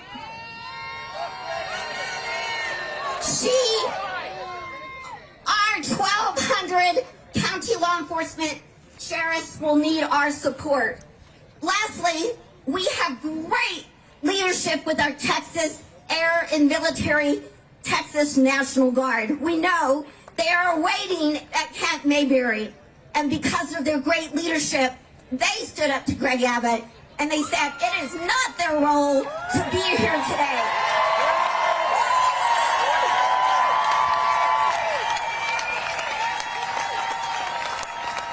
Share these cards. You thank them. strong. We will support the Constitution. Lastly, I want to remind you that Greg Abbott swore to the Constitution 3 different times. He served as our Attorney General. He has served as our governor. He swore an oath to our Constitution. Yeah, even though Fox wouldn't have it. So, we, the people of Texas, need to remind our unhinged governor to obey the Constitution. We have had the support of Judge Perry. We have had even the support of his good buddy, Governor of Oklahoma State, who currently is the president of the Governors Association of the nation right now. And he called Governor Abbott out. So, let's call Governor Abbott out. Okay, thank you.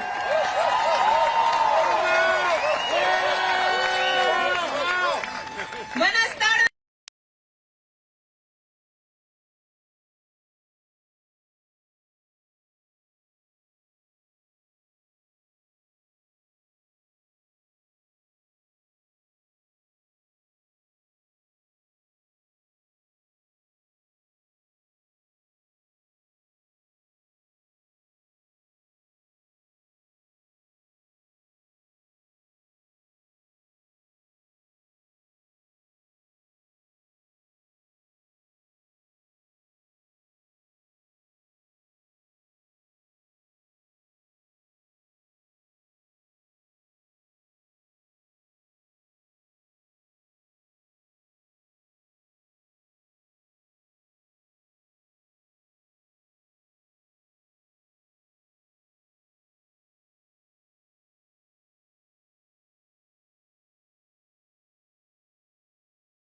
And we appreciate your lives for us every day out there.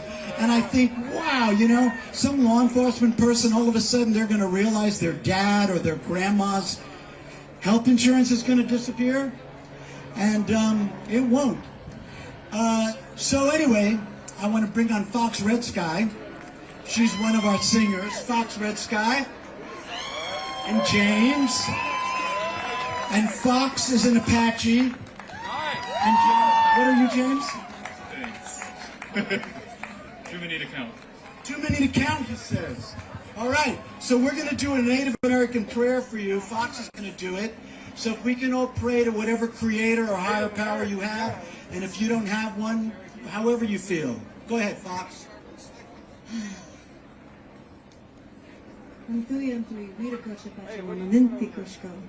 Grandmothers, grandfathers, old ones, Star Nation, Yanawana, sacred holy water of life.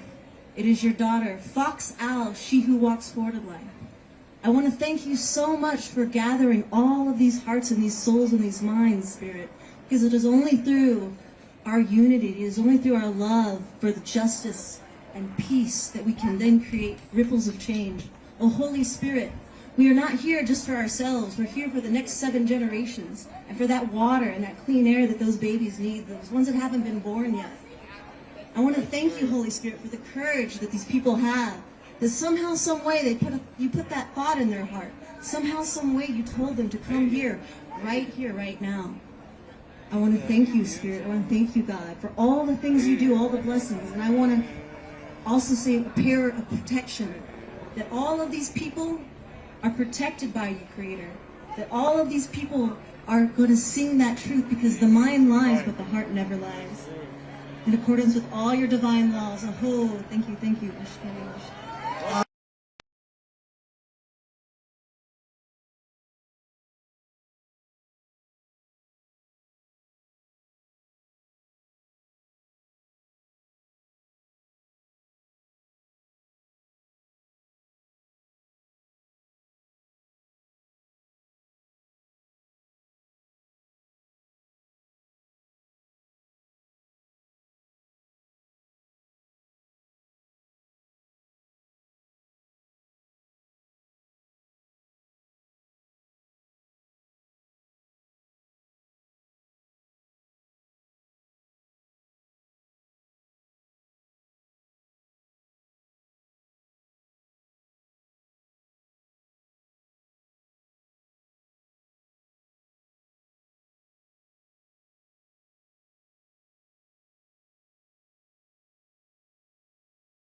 President of Justice and Advocacy for the Austin Area Urban League.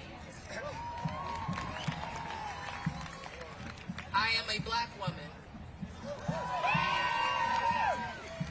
You say it again. I am a black, what surprise? I am born and raised Austinite. I am a Texan. And I am a child of God. And I am tired. I am tired of the disregard of the humanity of others. I am tired of the overexhaustion of reactionary survival. I am tired of stepping on stages and going to churches and going to buildings of policy and bleeding out for external consumption. I am tired of saying the same things over and over again, and I know that I am not alone.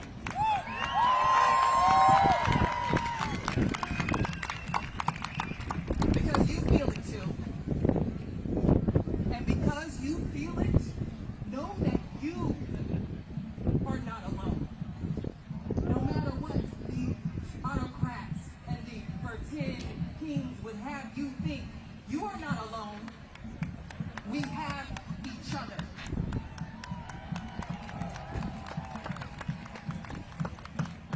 And we will do what this administration lacks the capacity and the morality to do. We will protect the black woman, whose health and safety has been further jeopardized by the acts of men who will never know the fear that slithers in her blood. We will protect the people, places, and history of the LGBTQIA+ community, who are continuously attacked by this administration, more concerned with feeding their base harmful rhetoric than actually rectifying our societal ills. We will protect the immigrants. I wish you would. We will protect the unhoused, who this administration rather persecutes than actually protect. We will continue to speak truth to power. We will continue to choose the side of justice and accountability. We will march in the streets and to the polls, even as we bleed out. So bleed, not as martyrs, but as revolutionaries. March, not for show, but for civically engaged political power. Resist, not as individual resistors, but as part of our greater resistance renaissance. Bleed, march, resist, repeat. Bleed, march, resist, repeat.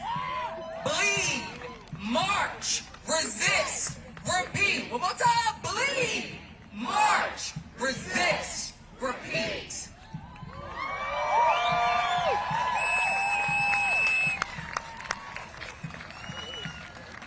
But do so in clarity. Do so in unity. Do so strategically. Do so for humanity. To you, to we, to the resistance.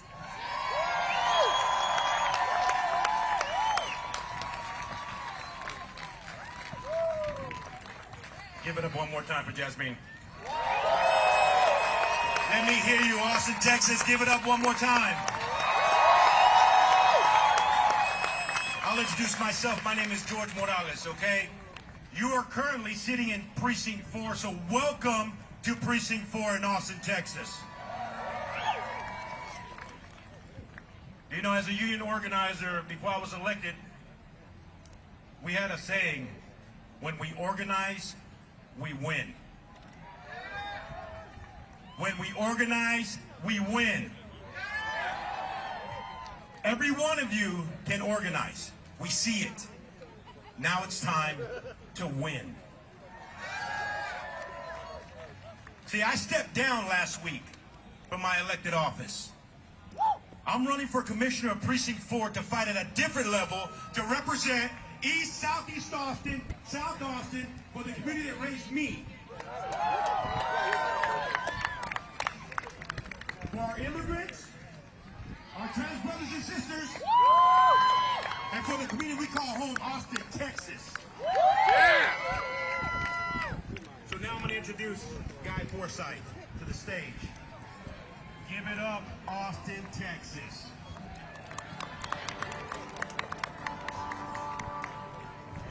Has anybody told you you're beautiful today? Yes, you are. Thank you guys for showing up.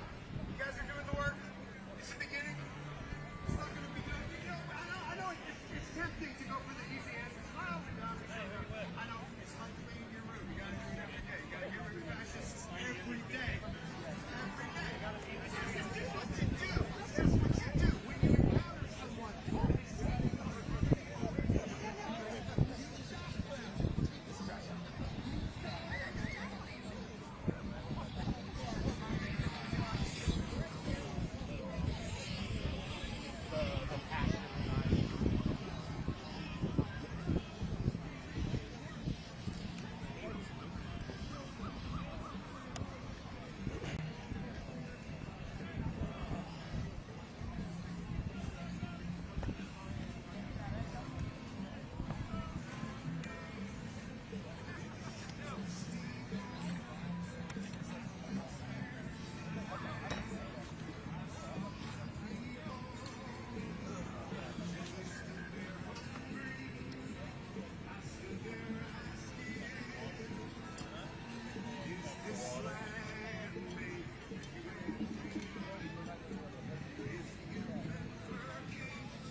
Give it up one more time for Dan Weber.